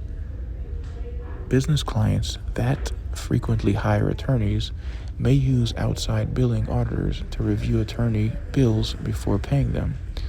The auditor will look for potential problems that should be brought to the attention of the client. An attorney bills for over a 24-hour workday. An attorney charges 31 cents a mile for a rental car with unlimited mileage. An attorney charges for party expenses for a morale booster for their associates and paralegals. An attorney charges a client for hundreds of dollars in tips for hotel housekeeping for a 2-night stay in a hotel. When scrutinizing paralegal billing, clients might ask the law firm to explain why a particular task performed by an attorney and billed at attorney rates was not delegated to a paralegal, why paralegal fees are sought for clerical tasks performed by the paralegal. Even if a client does not use an outside auditor, it is wise to assume that someone in the client's office will be dissecting law firm bills for potential problems. Furthermore, the rules of ethics must always be kept in mind. For an overview of the major fee and billing ethical issues, like for example, padding, see Chapter 6. In statutory fee cases in which the court has authority to order the losing side to pay the attorney fees, including paralegal fees of the winning side, conscientious judges are alert to improper fee requests. As we saw earlier, judges want to see accurate timesheet entries. A judge will not award an attorney's rate for paralegal tasks performed by that attorney, nor will the judge want to award paralegal fees for clerical tasks performed by that paralegal. 5-7, Client Trust Accounts. Law firms must keep at least 2 separate bank accounts. One is the office account, from which the office pays general operating expenses such as salaries, utility bills, and other overhead items. The second is the client trust account, which contains client funds that may not be used to cover office expenses or the attorney's personal expenses. Each client does not need its own client trust account. There can be one client trust account into which the funds of all clients are deposited. When deposits and withdrawals are made, careful records must indicate the client for which a particular deposit or withdrawal is made. Occasionally, an office may have individual client trust accounts for those clients whose cases involve large amounts of money. There must be no commingling or mixing of office funds and client funds. It is unethical for the office to place everything in one account, no matter how meticulous the office may be out recording which funds in the single account belong to the office and which belong to clients. Furthermore, it is equally unethical for the attorney to use any client funds for a personal purpose, like, for example, paying the attorney's home mortgage bill, or for an office purpose, like, for example, paying the office rent. During a time when the attorney is experiencing a temporary cash flow problem, this is unethical even if the attorney returns the client funds with interest. When attorneys are audited by the Bar Association, the auditor or monitor often gives careful attention to the accounting records in the office to determine whether these rules on separate accounts are being followed. What funds must go into a client trust account? Here are some examples. A settlement check from an opposing party or from its insurance company when a case is settled. A court award of damages paid by an opposing party or its insurance company. Escrow funds from the sale of real property. Prepayment of court costs. Unearned attorney fees. The last category is particularly important. Where attorney fees must be deposited depends on what the fees are for and whether they have been earned. Suppose, for example, an attorney agrees to take a divorce case for a fee of $350 an hour upon the client's payment of an advance retainer of $25,000. If this advance is a deposit against future fees, which is often the case, it must be deposited in the client trust account because it has not yet been earned by the attorney. It is still the client's money. The attorney is holding it in trust for the client. Once the attorney earns the right to be paid by working on the case, funds can be transferred from the client trust account to the office account. For example, if the attorney spends 20 hours on the divorce case, they can bill the client for $7,000. 20 times $350 and instruct the bank to transfer this amount from the client's trust account into the office account. This leaves $18,000 in the client trust account. If the client decides to discharge the attorney or wants to drop the case, the attorney must refund all unearned cash remaining in the client fund.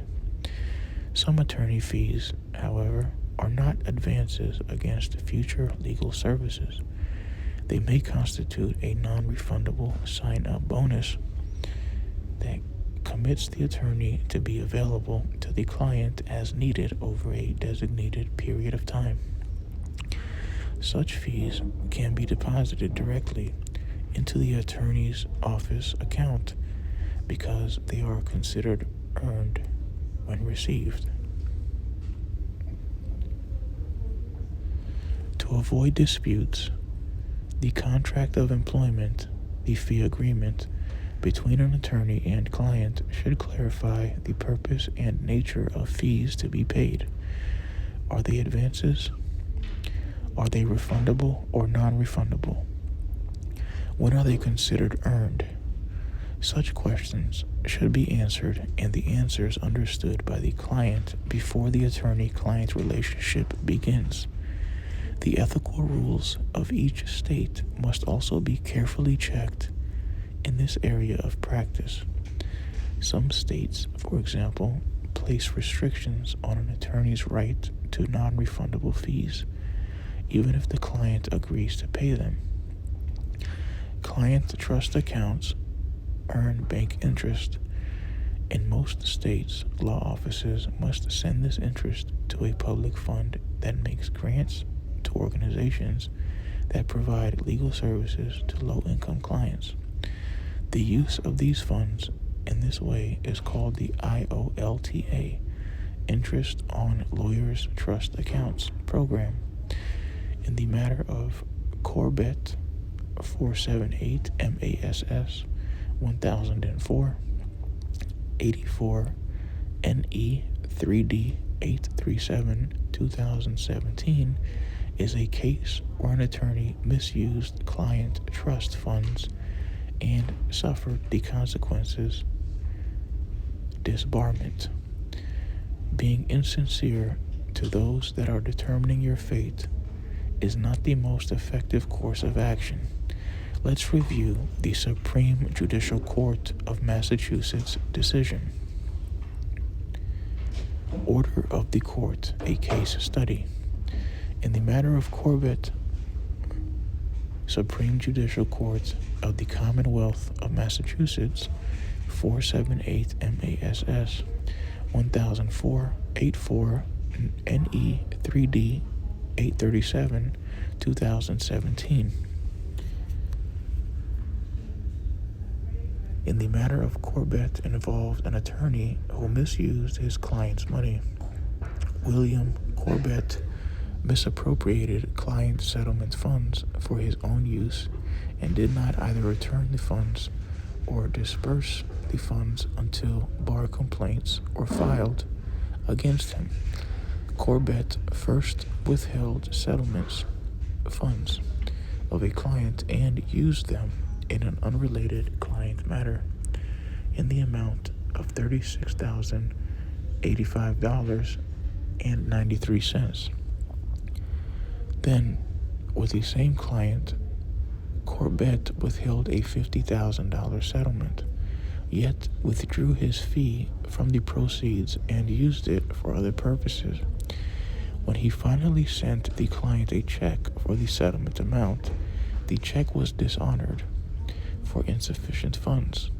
Corbett eventually paid the client after a bar complaint was filed, and in the third and final action for misappropriation of funds, Corbett used another client's funds of not less than $5,800 from a settlement to repay the first client from whom he misappropriated funds. Eventually, Corbett repaid the monies back to his clients. The judges that reviewed his case found that Corbett was not remorseful and that he blamed others for his conduct. At stake was whether Corbett should be disbarred or indefinitely suspended. To avert disbarment, Corbett needed to show genuine remorse for his actions and not blame others for his actions. Apparently, Corbett was not a sincere witness, which came through in his testimony at his hearing and had no credibility with the judge that conducted his hearing.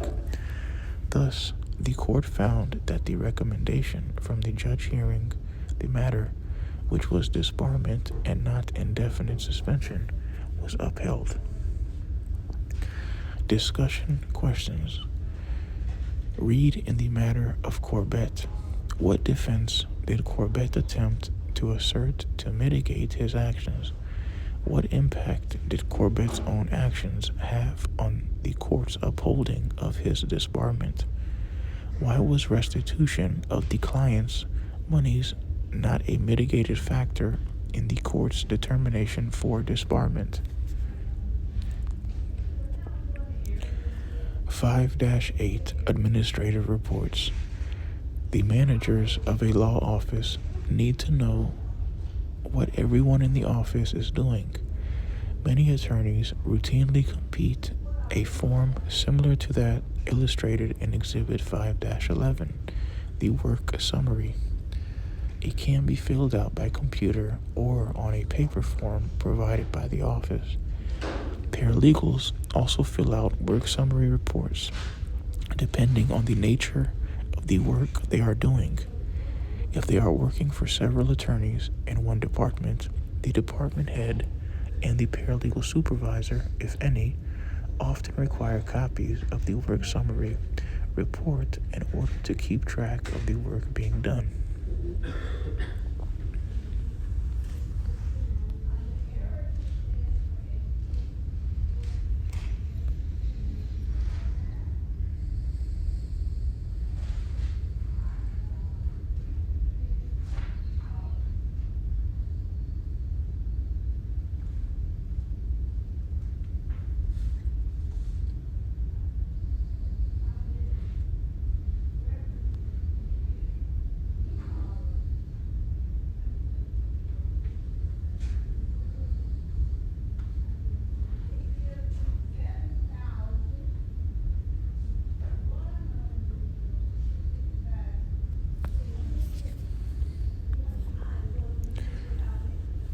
Various administrative reports are often based on the data. Various administrative reports are often based on the data in work summaries. For examples of administrative reports, see Exhibit 5-12. Exhibit 5-12. Administrative reports in a law office. Accounts receivable, AR report. A report showing all cases that have outstanding balances that are due and how long these balances are past due. For example, the report may state how many of the total accounts receivable, i.e., important example, accounts due and payable, are less than 30 days old, how many are 30 to 59 days old, how many are 60 to 90 days old, and how many are more than 90 days old. Timekeeper Productivity Report. A report showing how much billable and non-billable time is spent by timekeepers and the billable expectations the office has for each timekeeper. Case Type Productivity Report. A report showing which categories of cases in the office, like for example, bankruptcy, personal injury, or criminal, are most profitable, also called a practice analysis report. Fee analysis report. A report on the fees generated, categorized by client, by area of law, by office, if the firm has branch offices, by individual attorney, and by individual paralegal. The report helps the office identify which cases offices, attorneys, and paralegals are profitable and which are not. Work in Progress, WIP report. A report that provides details on cases each timekeeper has started but not yet completed. The report includes a list of all unbilled fees and expenses. Cash Receipts Report. A report that describes the income received in a specific day, week, month, quarter, or year. The cash receipts can be compared with the amount of projected income for a specific time period. Client Investment Summary Report. A report of the total amount billed and unbilled with a calculation of the actual costs of providing legal services for a particular client. Budget performance report. A report that compares a firm's actual income and expenditures with budgeted or projected income and expenditures.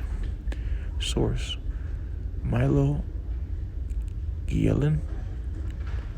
If you think insurers are tight, try being one of their lawyers. Wall Street Journal, February 9th, 1999, at AI. Of particular interest to paralegals are reports generated from timekeeping records that analyze how much time paralegals are investing in client matters.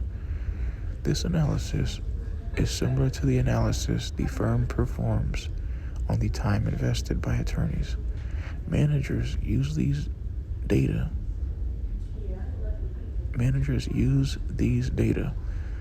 to evaluate where the profit centers are, whether costs need to be contained, whether work is properly allocated among attorneys and among paralegals, which attorneys and paralegals are in line for salary increases and bonuses, etc.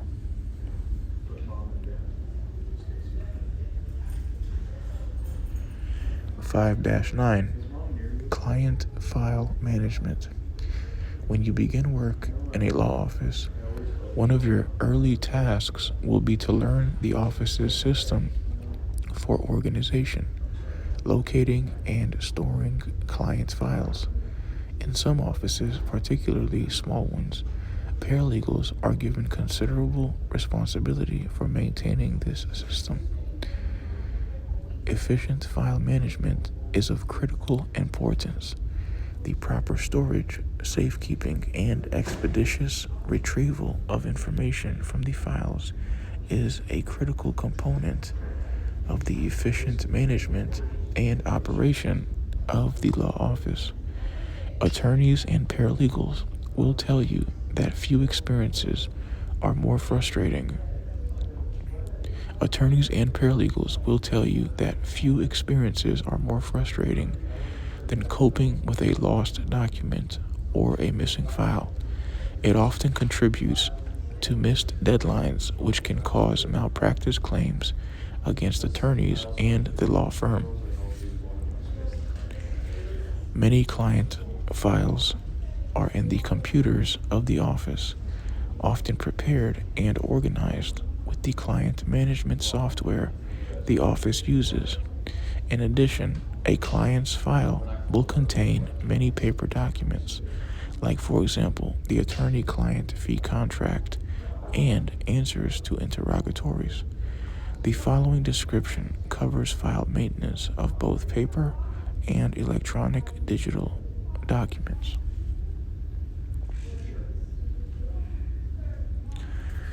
(5-9A) Paper files.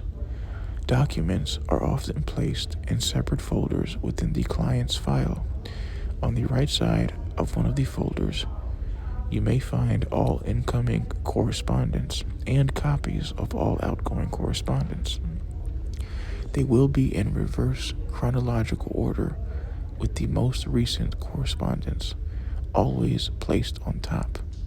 To keep them all together, they will probably be 2 hole punched and clipped to the right side of the folder. All other documents, like, for example, copies of pleadings, might be similarly clipped to the left side of the folder.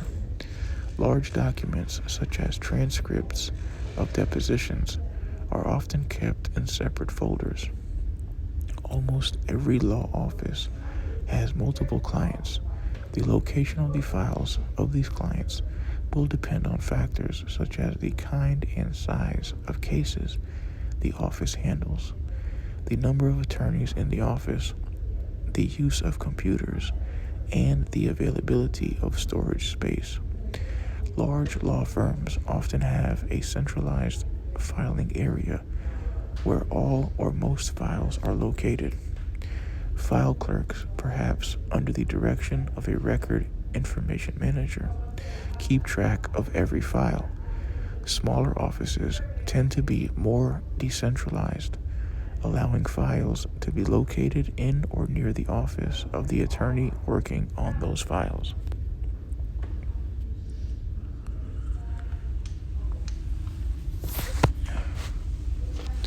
5-9B Electronic Files. Nowadays, more and more client files are electronic or digitized. As discussed earlier in the virtual law office, transitioning from relying on paper documents to electronic documents is becoming the standard norm in the legal profession. But some documents, such as original signed paper documents, must be kept in a client's file. When in receipt of original documents from a client, follow the office's procedure for maintaining the confidentiality and security of the document. For offices that are mainly paperless, scanning the original documents for easy access is required, but keep the originals within the physical file in a safe storage area. This process will be repeated for any paper documents received by a client in a case.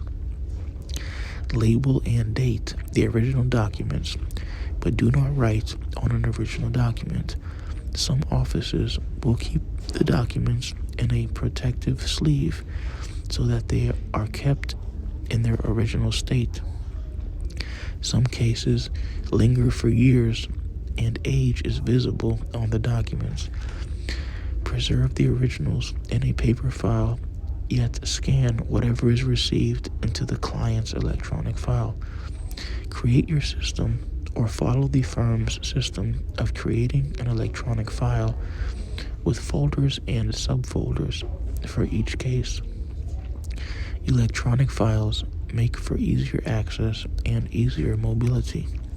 Again, for most legal professionals, completely dispensing with paper files may not be practical, but a term that you may hear is that if you cannot become paperless, at least become paper light.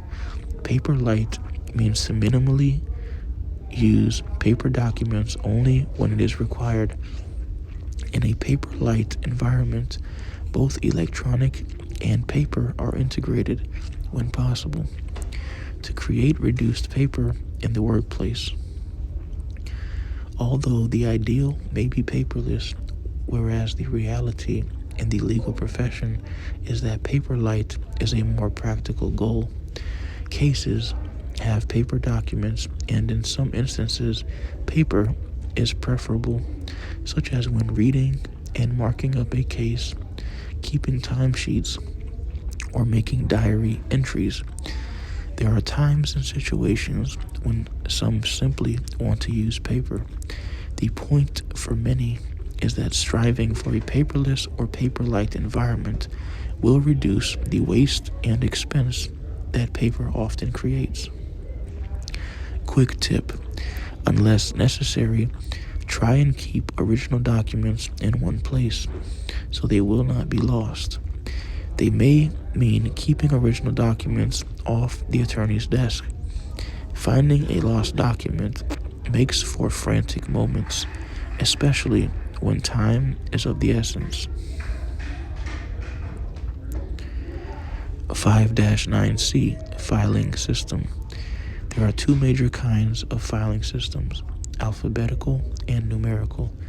In an alphabetical filing system, files are arranged in alphabetical order by the surname and organization name of the client. For example, the file of George Bellman would go in front of the file of Kelly Motor Corp., which would go in front of the file of Miss John Thompson, etc. This system works relatively well if the office does not have a large number of clients. The more clients in the office, however, the more likely their names will be confusingly similar. Suppose, for example, that an office has the following clients, each with separate cases or matters handled by different attorneys and paralegals in the office. A-1 North's Appliance Center, a tax case. North Central Bank, a securities case. Jason North, a divorce case. Sam North, Jason's father, a landlord-tenant case. Northern Light Incorporated, a trademark case. In an alphabetical filing system, there are rules that determine the order in which the files of these 5 clients would be kept in the file cabinet. Yet, filing mistakes are fairly common in spite of the rules. Busy office workers do not always take the time to find out what the rules are, as documents in these files are used, returned, and reused throughout the day. The danger of misfiling is increased because of the similarity of some file names. A bank settlement in Jason North's divorce case, for example, might end up in his father's landlord-tenant case, or as one of the financial records in the unrelated North Central Bank securities case. Color coding can help to speed up the retrieval and return of files. The office can use colored file folders, colored file labels, or colored stickers. If, for example, colors are assigned to a particular area of the law, the folders and labels for all corporate law cases might be blue. I'm coming right back. Those for all tax cases, orange. Those for all law cases, white, etc. Alternatively, an office may use one color for every folder and file opened in a particular year, regardless of the kind of case it is. When a new year arrives, new client cases go into folders and files of a different color. A numerical filing system is substantially different from an alphabetical filing system. Numerical filing systems use numbers or letter number combinations rather than surnames or organization names to identify files. Many varieties of numerical filing systems are in use. Here are 5 examples of how files might be identified in 5 different law offices. 22-778. The first 2 characters indicate the year the case was opened. 22 is the year 2022. 778 is the number assigned to the client. LA 21-55113. The first 2 letters indicate which branch office is handling the case. LA is the Los Angeles branch. 21 is the year 2021. 55113 is the number assigned to the client. PB 19552. The first 2 letters indicate the type of case. PB is a probate case. 19 is the year 2019. 552 is the number assigned to the client. Other examples: TX, a tax case. WC, a workers' compensation case. JH 19111. The first 2 letters indicate the particular attorney in charge of the case. JH is Jane Harrison, Esquire. 19 is the year 2019. 111 is the number assigned to the client. 37.007. The initial number indicates a particular client. For example, 37 is Avon Electronics, and the following numbers indicate how many matters are being handled for those clients. 007 is the 7th matter the office has handled for Avon. Some offices will assign a range of numbers to a particular type of case or matter, like for example, all estate and trust cases will use the numbers 001-999. All tax cases will use the numbers 1000 to 10999. All criminal cases will use the numbers 2000 to 2999, etc. Other variations are also possible. Most law offices use special computer software to track its files, and it is a faster and more efficient system than a manual one. Some offices use barcoding to facilitate file management. Every file is assigned a barcode, which is a sequence of numbers and vertical lines that can be read by an optical scanner. Most supermarkets use this technology at checkout to record prices and provide inventory data to managers. Similarly, whenever you want to use a file that has been barcoded, you simply scan the barcode and take the file to your office. This is also done when you return the file to the file cabinet or storage room.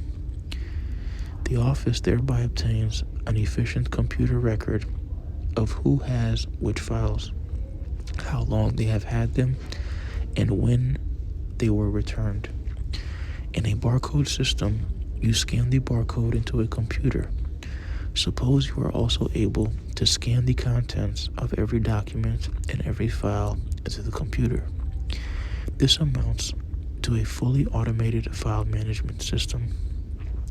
Every attorney, paralegal, and secretary in the office can be given instant and simultaneous computer access to any document in the files. Finding documents becomes substantially easier than combining through file drawers or boxes and carrying what you need to your desk. Search software allows you to define what you are looking for, like for example, the Ellerson deposition or all personal injury complaints filed in Suffolk Superior Court after 2009. Not many law offices are sophisticated enough to have every document on computer. We may have not yet reached the point where automation has created the complete paperless office, although we are clearly moving in this direction. However, many law firms are working toward a paper-light office environment, as discussed earlier in the chapter. 5-9D, closed files. Once the office completes its work on a case, the file becomes a closed file, also called a dead file or a retired file. Some offices give the file a closed file, CF, number to differentiate it from active files. The file might be placed in storage boxes or, more likely, scanned into the computer. Important original documents, like for example, wills, estate plans, deeds, and tax returns, are usually returned to the client. The office keeps a copy. Ethical rules in the state impose an obligation on the office to keep specified files for designated periods of time. Most firms have file retention policies, as well as policies regarding the process for turning files over to clients and destroying files. Most jurisdictions have laws requiring the maintenance of client files for a specified time period, and as a result, most law firms have security policies and procedures for off-site storage files. Quick tip: client files are the property of the client. An attorney cannot destroy a client's file without informing the client and getting permission to dispose of the file. They must give the client the chance to retrieve the file from the law firm. Finally, closed files can often be of help to an office in future cases. To avoid reinventing the wheel, offices like to have closed case files accessible. Whenever work on a current case involves drafting a document, for example, examining the same or a similar document prepared for a prior case can often be a good starting point. As we will see in Chapter 11, knowledge management (KM) systems are being used by large law offices to enable them to locate, adapt, and reuse documents generated in prior cases. Real-world perspectives, on-the-job observations. In this chapter, we discussed the various positions within a law firm structure, including a legal administrator and paralegal manager. One of our paralegal perspective come from a paralegal who has promoted within the law firm. One of our paralegal perspective come from a paralegal who was promoted within the law firm to a paralegal manager. Her observations include how she manages the paralegals in the firm and why those duties are important to the day-to-day assignments of those she manages. The partners at the firm decided to upgrade their paralegal program and needed a non-lawyer to run it. They offered Linda Katz the new position. The firm is segmented into practice areas with paralegals dispersed throughout the areas. They report to supervising attorneys for work assignments each day. I serve as administrative supervisor, assuring consistency in how paralegals are treated and utilized, and what opportunities they have for benefits and advancement. Milano career profiles. 8. Legal assistant today, 35. Another paralegal perspective comes from a paralegal who is acutely aware of the time and billing systems within a law firm. She even has a system that she uses to ensure her time is recorded in a timely fashion. It sometimes scares me a little to contemplate clients paying for every 6 minutes of our time. To survive in this world, the paralegal must possess the accuracy and efficiency of a Swiss watch. I keep one of those small, cheap, adhesive digital clocks where it can't be missed or covered with paperwork. Sticking it to my phone in the middle of my desk works best for me. The first step in performing any task is to record the time on my timesheet. I do this before retrieving the file, making a phone call, or going to meet a supervising attorney. The clock is also helpful in recording the time when a task is interrupted. The clock is also helpful in recording the time when a task is interrupted by anything unrelated to the current client matter. I take notes on the start and stop times exactly as displayed on my digital clock. Some Saturdays, while absently attending to household chores, I'll glance at the clock and catch myself thinking, that floor took only 0.4 to clean. This is a sure sign that the discipline of timekeeping has been internalized. Source: Tori Barcott. Time is Money. AALA News. Alaska Association of Legal Assistants. April 1990. Chapter Review 5-10A. Chapter Summary: Practice of Law in the Private Sector. Most attorneys work in the private sector in sole proprietorships, office sharing arrangements, partnerships, professional corporations, limited liability entities, or corporate law departments. Among the reasons attorneys choose one setting over another is taxation, and whether the legal structure of the office imposes personal liability or limited liability. 1. A sole proprietorship is a form of business that does not have a separate legal entity apart from the individual who owns all assets and assumes all debts and liabilities. Some sole proprietorships employ a secretary and administrative assistant, paralegal, and law clerk, who is usually a law student. The clients of many small or moderately sized offices are mostly or exclusively plaintiffs or mostly or exclusively defendants. 2.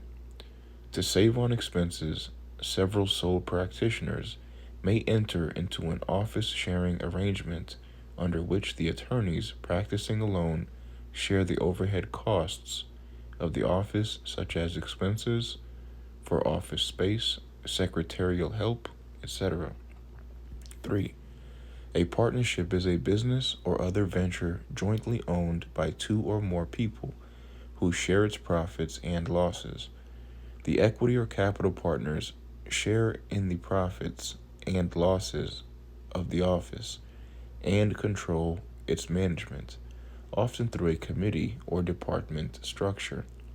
A. Associates are attorneys in the office who hope one day to become partners. There are, however, special categories of associates created for those who do not become partners, such as senior associates. B. Other categories of attorneys who might be hired by a law office include staff attorneys, of counsel attorneys,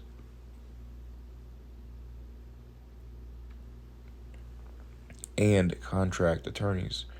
4. For tax and estate planning purposes, many states allow attorneys to practice law as a professional corporation. There is little practical difference, however, between the administration of a partnership and of a professional corporation. 5. Another structure for law offices is the limited liability entity, the limited liability partnership (LLP). It combines the limited liability feature of a corporation and the tax liability of a partnership. 6. Some attorneys practice law in the corporate law departments of corporations. They are employees of the corporation, which is their sole client, legal administrator, and paralegal manager. 1. Large law offices may have many non-attorney employees to help manage the office. Among the most prominent is the legal administrator. 2. If there are more than a few paralegals in the office, a paralegal manager is often hired to help administer the office's system for recruiting, hiring, training, and monitoring the progress of paralegals. Outsourcing. Technology and cost have forced some services abroad or to third-party companies. Some law offices outsource some law office tasks, although there are ethical problems that need to be considered. Timekeeping. 1. There is considerable pressure on attorneys and paralegals to keep precise track of their time for billing purposes in hourly fee cases. For management purposes, accurate timekeeping records are important in all offices, even if hourly fees are not involved. 2. There are two main ways to keep track of time, paper or electronically. Regardless of the form, timekeeping should be kept daily on a daily timesheet. Both Billable and non-billable work should be tracked. 3. Timekeeping is usually based on tenths or quarter-hour increments. Computerized time and billing software calculates the time by inputting information about the client and case worked. Categories of fees. 1. A number of different fee arrangements exist.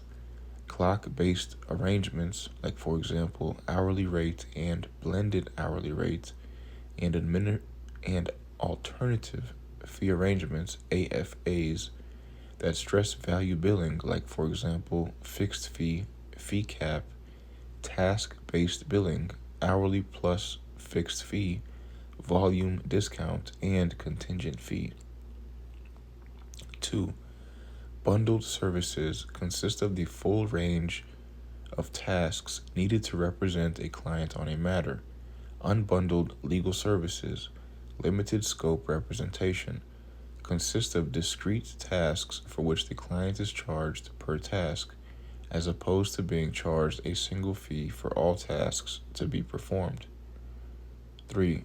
A contingent fee is a fee that is dependent on the outcome of the case. Generally, if the case is not won, the client pays nothing. The attorney will take a percentage of the recovery rather than an hourly rate in a contingent fee case. 4.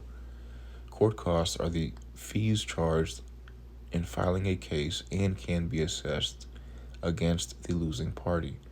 Recoverable fees are also out-of-pocket expenses such as witness fees, deposition costs, and travel. Billing. 1. The method of paying the bill, including expenses and court costs, should be spelled out in the attorney-client fee contract. This contract is called a retainer agreement.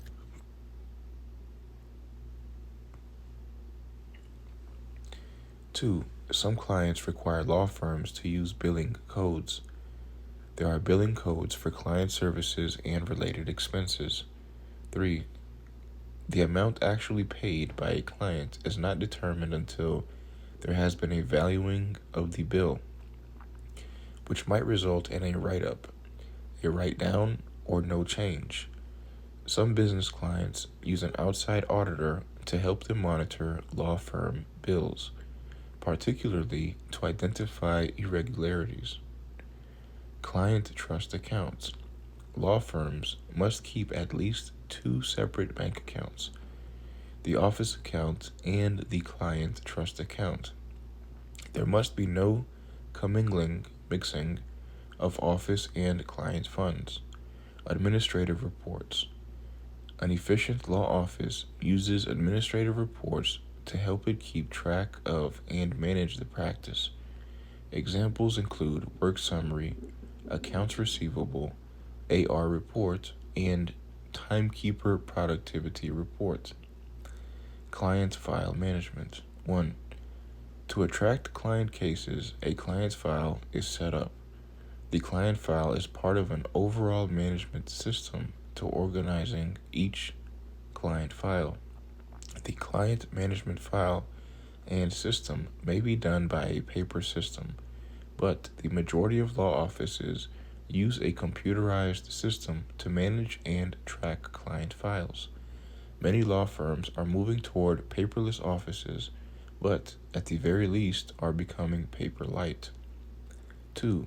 When using a paper file, correspondences and client folders are often filed in reverse chronological order, with the most recent item placed on top. The correspondence is clipped to the right of the folder, and all other documents are clipped on the left. The location of client files in an office will be either centralized or decentralized. 3. The 2 major kinds of filing systems are the alphabetical filing system and the numerical filing system. Some large offices use barcoding to facilitate file management. 4. Once the office completes its work on a case, the file becomes a closed file. Practical considerations, like for example space limitations and the rules of ethics determine how long a firm must keep closed files. Important documents are returned to the client. Chapter Review 5-10B Key Terms: Legal Aid Office, Sole Proprietorship, Limited Liability, General Practitioner, GP, PI cases, Legal Intern, Office Sharing, Overhead, Adverse Interest, Partnership, Pass-Through Entity, Partner, Non-Equity Partner, Equity Partner, Draw, Associate, Lateral Hire, Senior Associate, Staff Attorney, of Counsel, Contract Attorneys, Professional Corporation, PC, Limited Liability Entity, Corporate Law Department, Managing Partner, Legal Administrator, Paralegal Manager, Outsourcing, Virtual Law Office, Matter, New File Worksheet, Substantive, Daily Timesheet, Non-Billable Time, Blended Hourly Rate,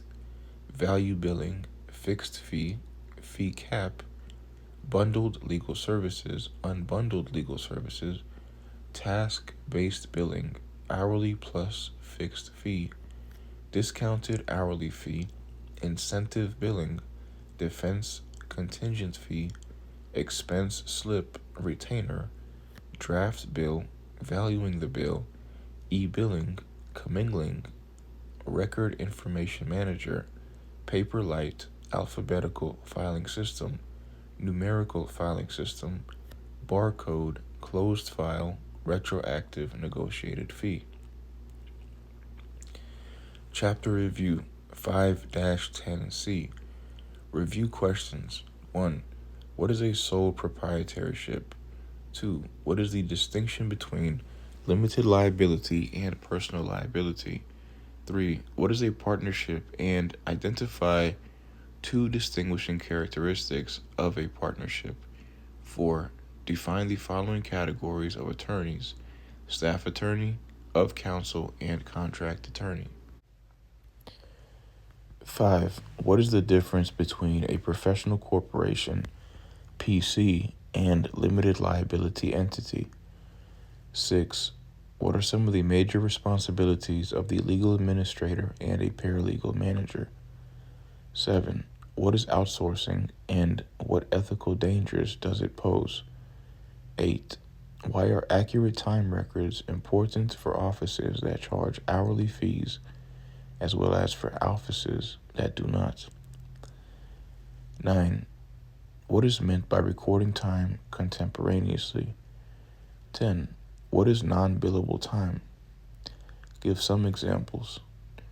11.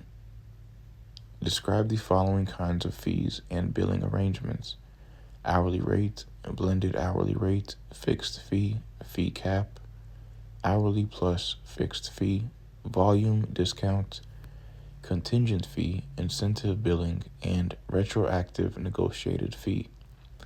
12. What is the distinction between bundled and unbundled services? 13. What is a client trust account, and why is it required?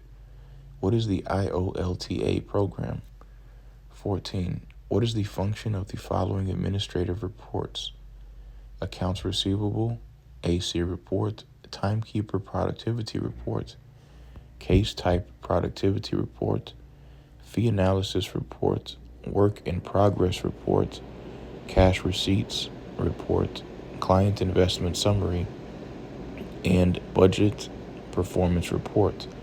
15. Describe an alphabetical and a numerical filing system. Chapter Review 5-10D Assignments. Critical Analysis. 5.1. This chapter addressed some of the issues associated with hourly billing. A business client made the following observation: that hourly billing pushes the economic incentives in the wrong direction. A. What did the client mean by this statement? B. Is that statement correct? C. When you work on cases as a paralegal, your attorney will charge clients for your work by the hour. Will you necessarily face incentives that go in the wrong direction? Projects. 5.2. In the practice of law, time is money. Hence, you must develop the discipline of recording your time. Supervisors will later decide what portions of your time are billable and to what clients. Step 1 is to compile a record of your time. To practice this discipline, fill out a daily timesheet for a day that you select.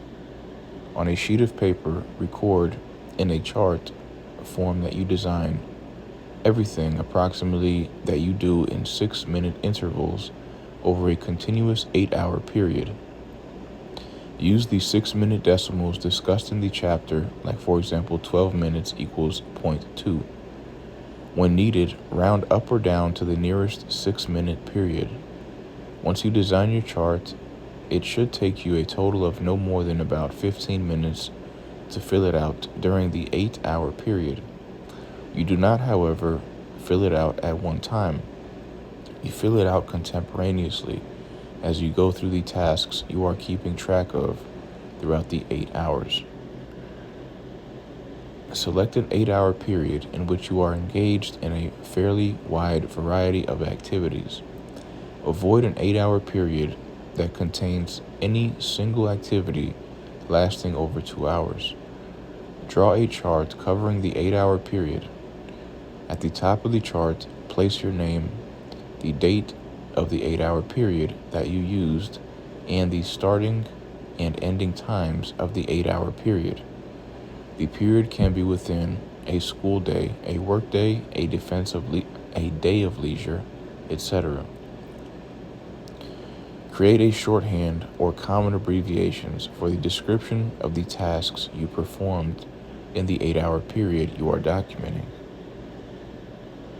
One format for the chart might be a series of vertical and horizontal lines on a sheet of paper, or create a Word document on your computer, tablet, or laptop.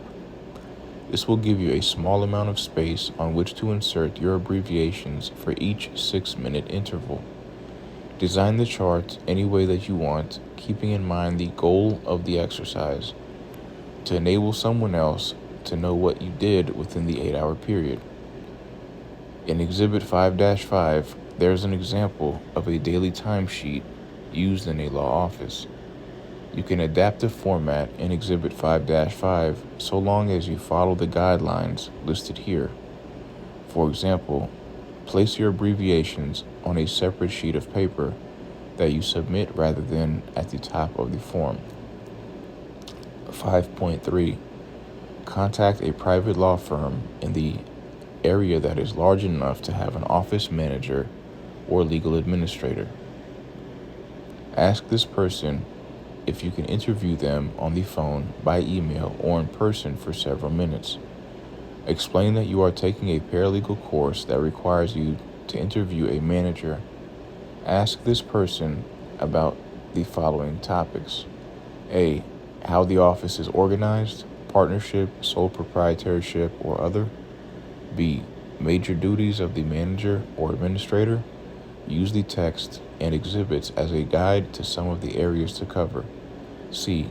Categories of attorneys and other staff in the office, their duties, and the chain of command among them. D. Kinds of fees the office charges. E. Timekeeping methods. F. How work is delegated and evaluated. G. Filing system. Prepare a report on what you learned from this interview. Chapter Review 5-10E. Core Skills Assignments. Core Skill Writing. 5.4. Write a letter closing a case and asking the client to do. Write a letter closing a case and asking the client what to do with the file. Your office has just closed the case of Leo Bradley. It was a negligence case in which Bradley sued John Noonan after an automobile collision. Bradley lost the case, but he has decided not to appeal. Draft a letter to be signed by your supervising attorney in which you inform the client of the balance owed by the client for expenses, $1,423. No fees are owed because the office took the case on contingency. State what documents you have in the files, like for example, medical records. Ask the client whether he would like to have these documents. Indicate that the office keeps records for 3 years after a case is closed and then destroys them. Make up any facts you need, such as the address of the client, the office, file number for the case, the kinds of documents in the file, and the reasons for the expenses, like for example, witness fees and travel costs. For the format of the letter, see Chapter 10. Core Skill Research 5.5. Research the pros and cons of going paperless in a law firm environment. What are the ethical considerations when an attorney or law firm goes paperless? Prepare a memorandum with your findings. Core Skill Ethics 5.6. Dan Foley and Helen Davis are sole practitioners who have their own clients. They share an office, splitting the costs of rent, a secretary, and a paralegal. Both of their client files are in the same filing cabinet. When the secretary answers the phone, they say, "Foley and Davis, how may I help you?" Search Office Sharing Attorney Ethics. Prepare a memorandum to your class instructor of the ethical problems in the office of Dan Foley and Helen Davis. Core Skill Computers 5.7. Perform a search to locate time billing software systems for attorneys. Search for a billing software system for a small law firm with less than 10 attorneys and a system for a law firm with 200 or more attorneys. Compare two time and billing software programs features. What are the different features of a billing software system for a small or large firm? Write down the differences and similarities. Core Skill Collaboration 5.8. Your law firm wants to begin the process of creating a paperless office. Outline the steps recommended to begin the process. What protocols should be in place for the office to follow when creating a paperless environment? The job search 5.9. Use the job finding techniques in Chapter 2 to find job listings for paralegal managers. Try to find at least 3. Share your findings with your class. What common components are found in the job listings? Chapter Review 5-10F. Portfolio Binder Assignment 1. You have just been hired by a solo practitioner whose office employs just an administrative assistant and now you. On the first day of the job, you are handed a personal injury file that is 3 inches thick with no organization. There are letters, medical records, and court documents just stacked on top of each other. Calmly, you take the file and decide that the first thing that must be done is to organize the file. Prepare your system for organizing your system. Outline how your system would be standardized. 2. As the week progresses in your new job, you see that there is no real case filing system within the office. Everyone is consistently running around looking for files, which wastes time and is frustrating. You suggest to the administrative assistant that you could create an intake system for each client file, both paper and electronically. This is something the office has been wanting to do for years, but no one has ever found the time. The administrative assistant has tasked you with creating a new client case management system. The firm exclusively handles personal injury matters and the occasional probate matter, nothing else. Create a case file system with protocols from intake to closing. Be creative. Perform research online different systems. Perform research online on different systems. Detail your plan and place it in your portfolio binder.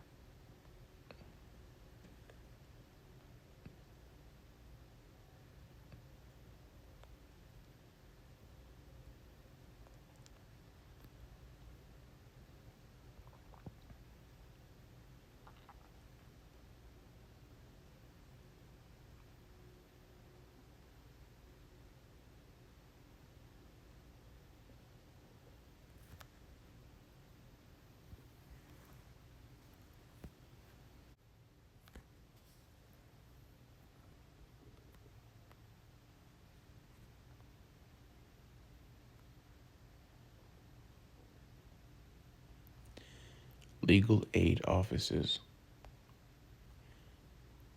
An office of attorneys and paralegals that provide free or low-cost legal services to people who cannot afford standard legal fees, also called legal services office. Sole proprietorship. A form of business that does not have a separate legal entity apart from the one person who owns all assets and assumes all debts and liabilities.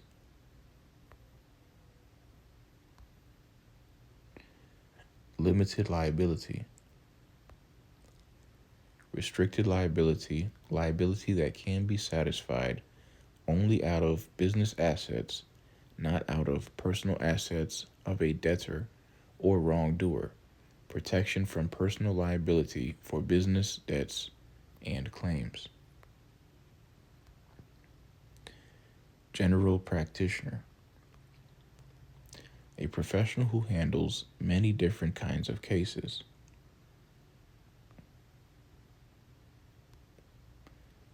PI cases. Personal injury tort cases. Legal intern. A student in a law office seeking practical experience. Office sharing. Attorneys who are sole practitioners but share the use and overhead costs of an office.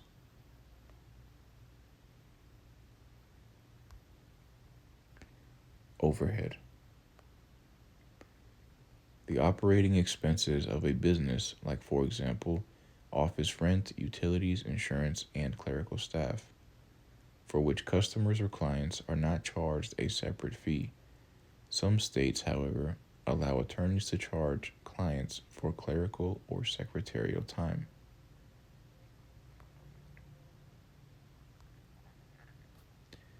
Adverse interests. A goal or claim of one person that is different from or opposed to the goal or claim of another person.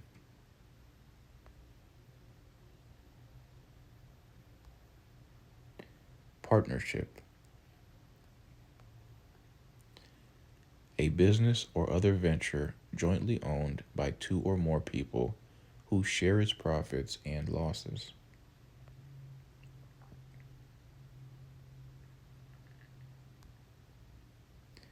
Pass-through entity. A partnership, limited liability entity, or other business whose income tax is paid by the individual partners or owners of the entity rather than by the entity itself.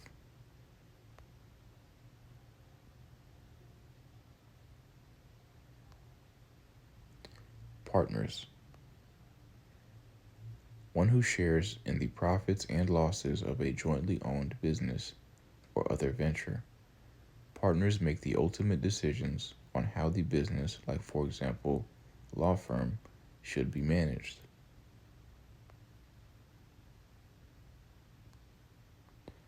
Non-equity partner. A special category of partner who does not own the firm in the sense of an equity or capital partner, also called income partner.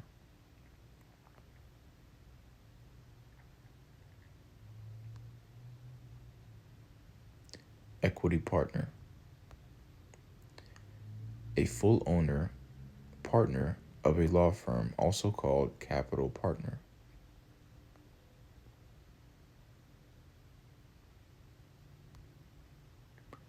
Draw. A partner's advance against profits or net income.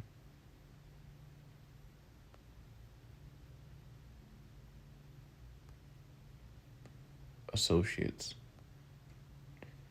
An attorney employee of a partnership who hopes eventually to be promoted to partnership.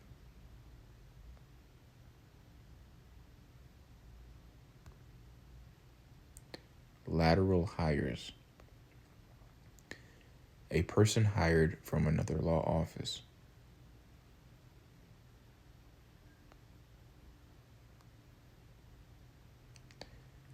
Senior associates. An attorney who has been passed over for partner status but who remains at the firm.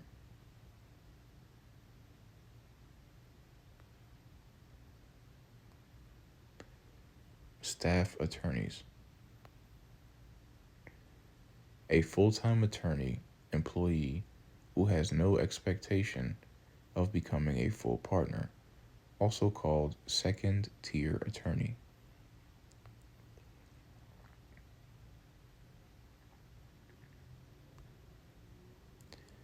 Of counsel. An attorney who is semi-retired or has some other special status in the law firm.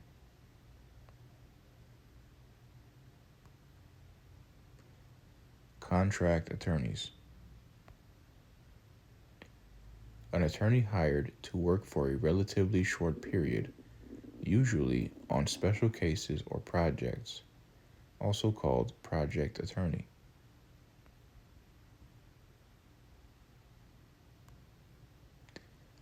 Professional corporation, PC. A corporation consisting of people performing services that require a professional license, like, for example, attorneys.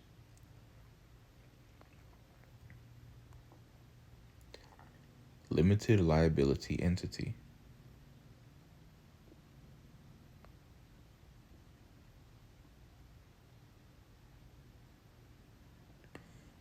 A company or partnership whose owners are taxed like a partnership and have the limited liability of a corporation.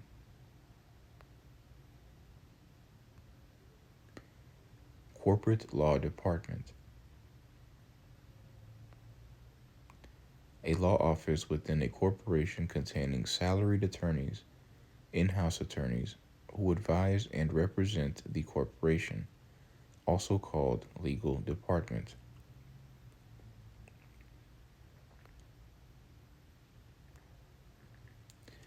Managing partner.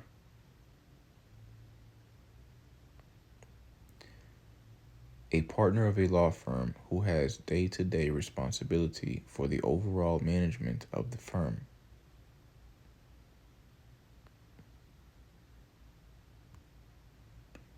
Legal administrator. An individual, usually a non-attorney, who has responsibility for the day-to-day administration of a law office.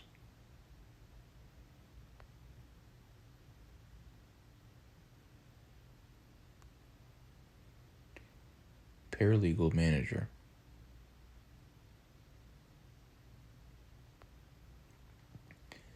A paralegal who helps recruit, train, and supervise paralegals in a law office.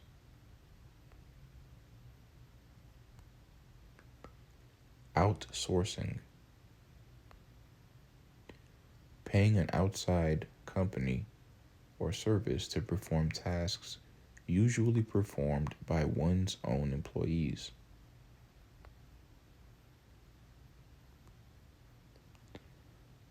Virtual law office.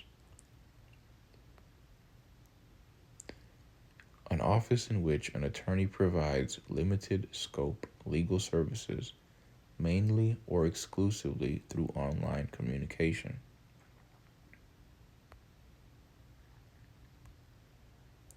Matter.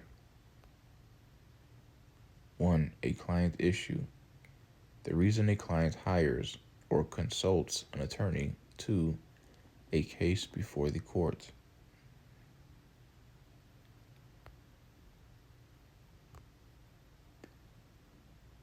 New file worksheet. A form used by some law offices that is the source document for the creation of all necessary accounting records that are needed when a law firm begins working on a new client case or matter. also called a new matter sheet, new business sheet.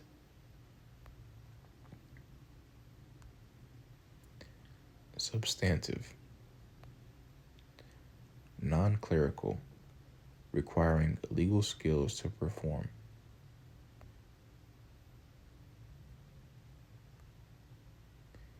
Daily timesheet. A form on which timekeepers record how much time they spend on particular client matters.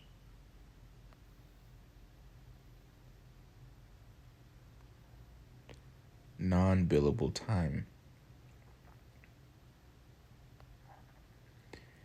Time spent on tasks for which clients cannot be asked to pay.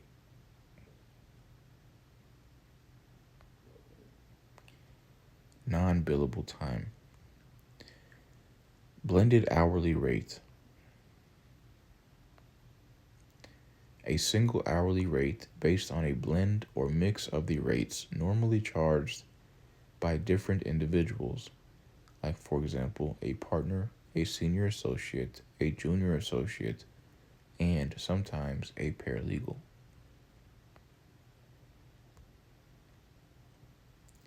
Value billing.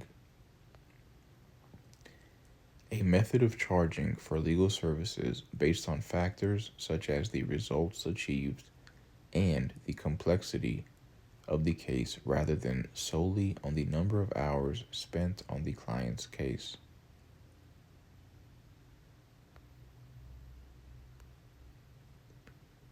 Fixed fee.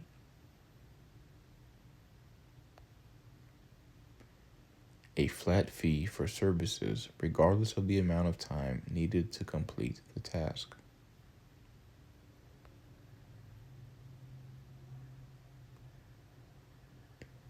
Fee cap.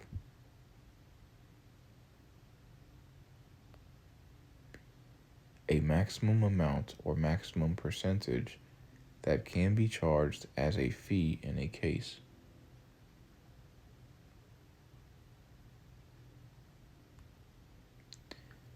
Bundled legal services. All tasks needed to represent a client, all-inclusive legal services.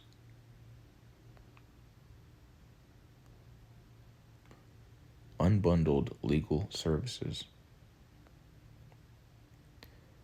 Discrete task representation for which the client is charged per task as opposed to paying a single fee for all tasks to be performed, also called limited assistance representation. Charging for such services is called task-based billing, unit billing, and project billing. Unbundled legal services. Task-based billing. Charging a specific amount for each legal task performed, also called unit billing, project billing.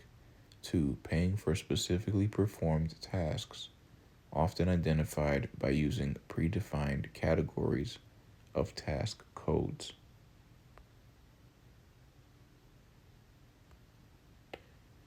Hourly plus fixed fee. An hourly rate charged until the nature and scope of the legal problem are known, at which time a fixed fee is charged for services provided thereafter.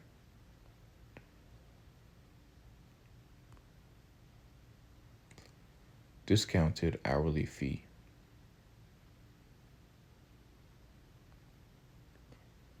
An hourly or fixed fee that is reduced because of the volume of business the client gives the office, also called volume discount.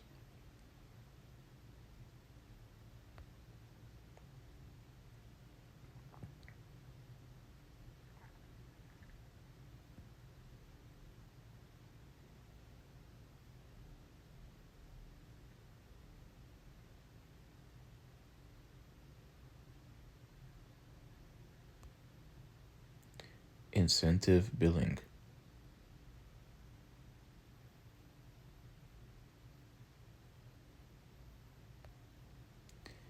A fee that is increased if a designated target is met. An increased fee for achieving an exceptional result, also called performance bonus success fee.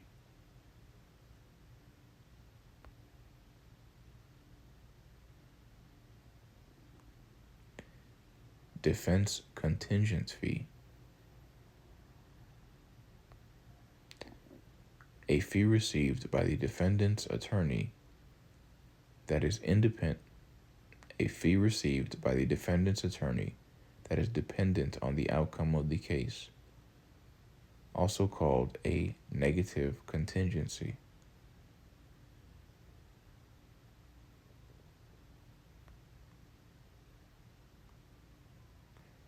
Expense slip. A form used by an office to indicate that an expense has been incurred for which a client may or may not be billed.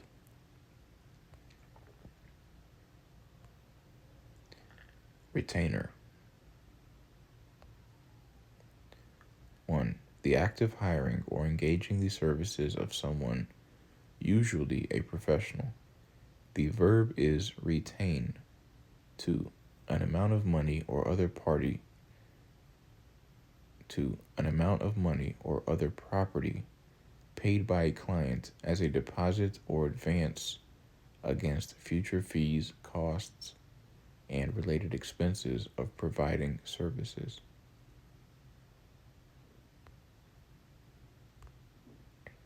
Draft bill. A billing memorandum that states expenses, costs, time spent, and billing rates of attorneys and paralegals working on a particular case or matter.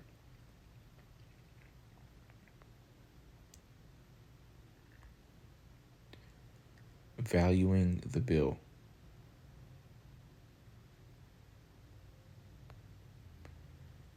Determining whether there should be a write-down, a write-up, or no adjustment of a bill to be sent to the client.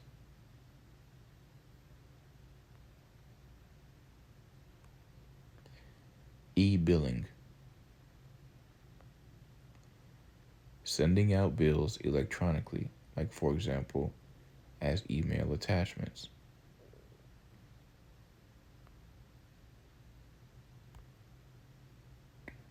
Commingling. Mixing what should be kept separate, like for example, depositing client funds into an account that also contains funds used for general operating expenses of the office.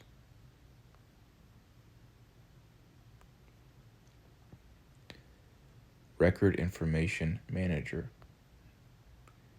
Someone in charge of client files in a large office. Paper light. Means to minimally use paper documents only when it is required.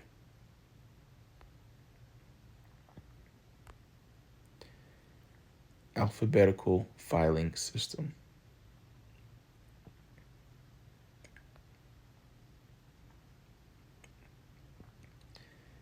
A method of storing client files in alphabetical order by a surname or organization name of the client.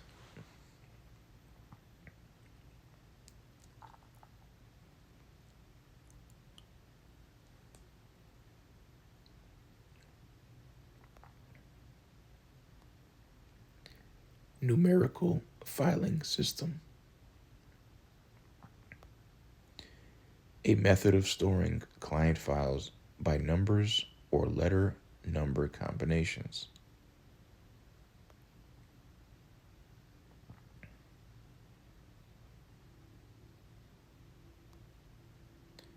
Bar code.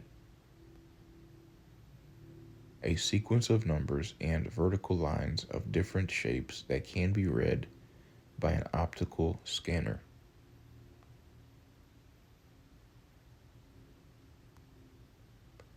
Closed file.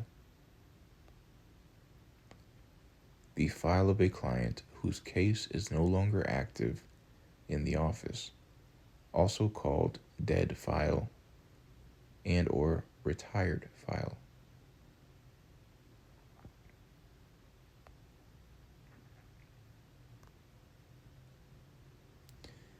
Legal aid office. An office of attorneys and paralegals that provide free or low-cost legal services to people who cannot afford standard legal fees, also called Legal Services Office.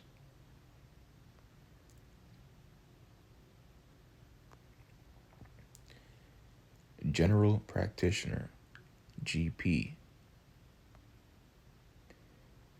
A professional who handles many different kinds of cases.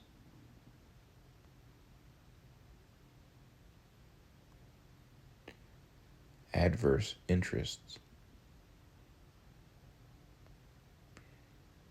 A goal or claim of one person that is different from or opposed to the goal or claim of another person.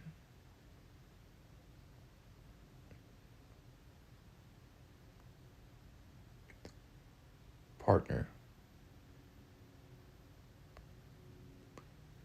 One who shares in the profits and losses of a jointly owned business or other venture. Partners make the ultimate decisions on how the business, like for example, law firm, should be managed. Associate. An attorney employee of a partnership who hopes eventually to be promoted to partnership.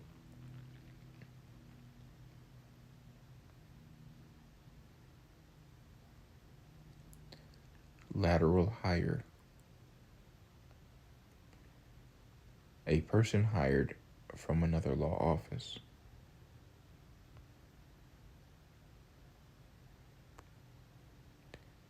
Senior associate.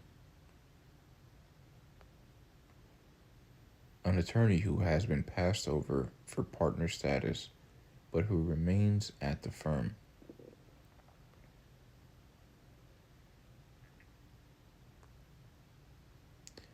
Staff attorney.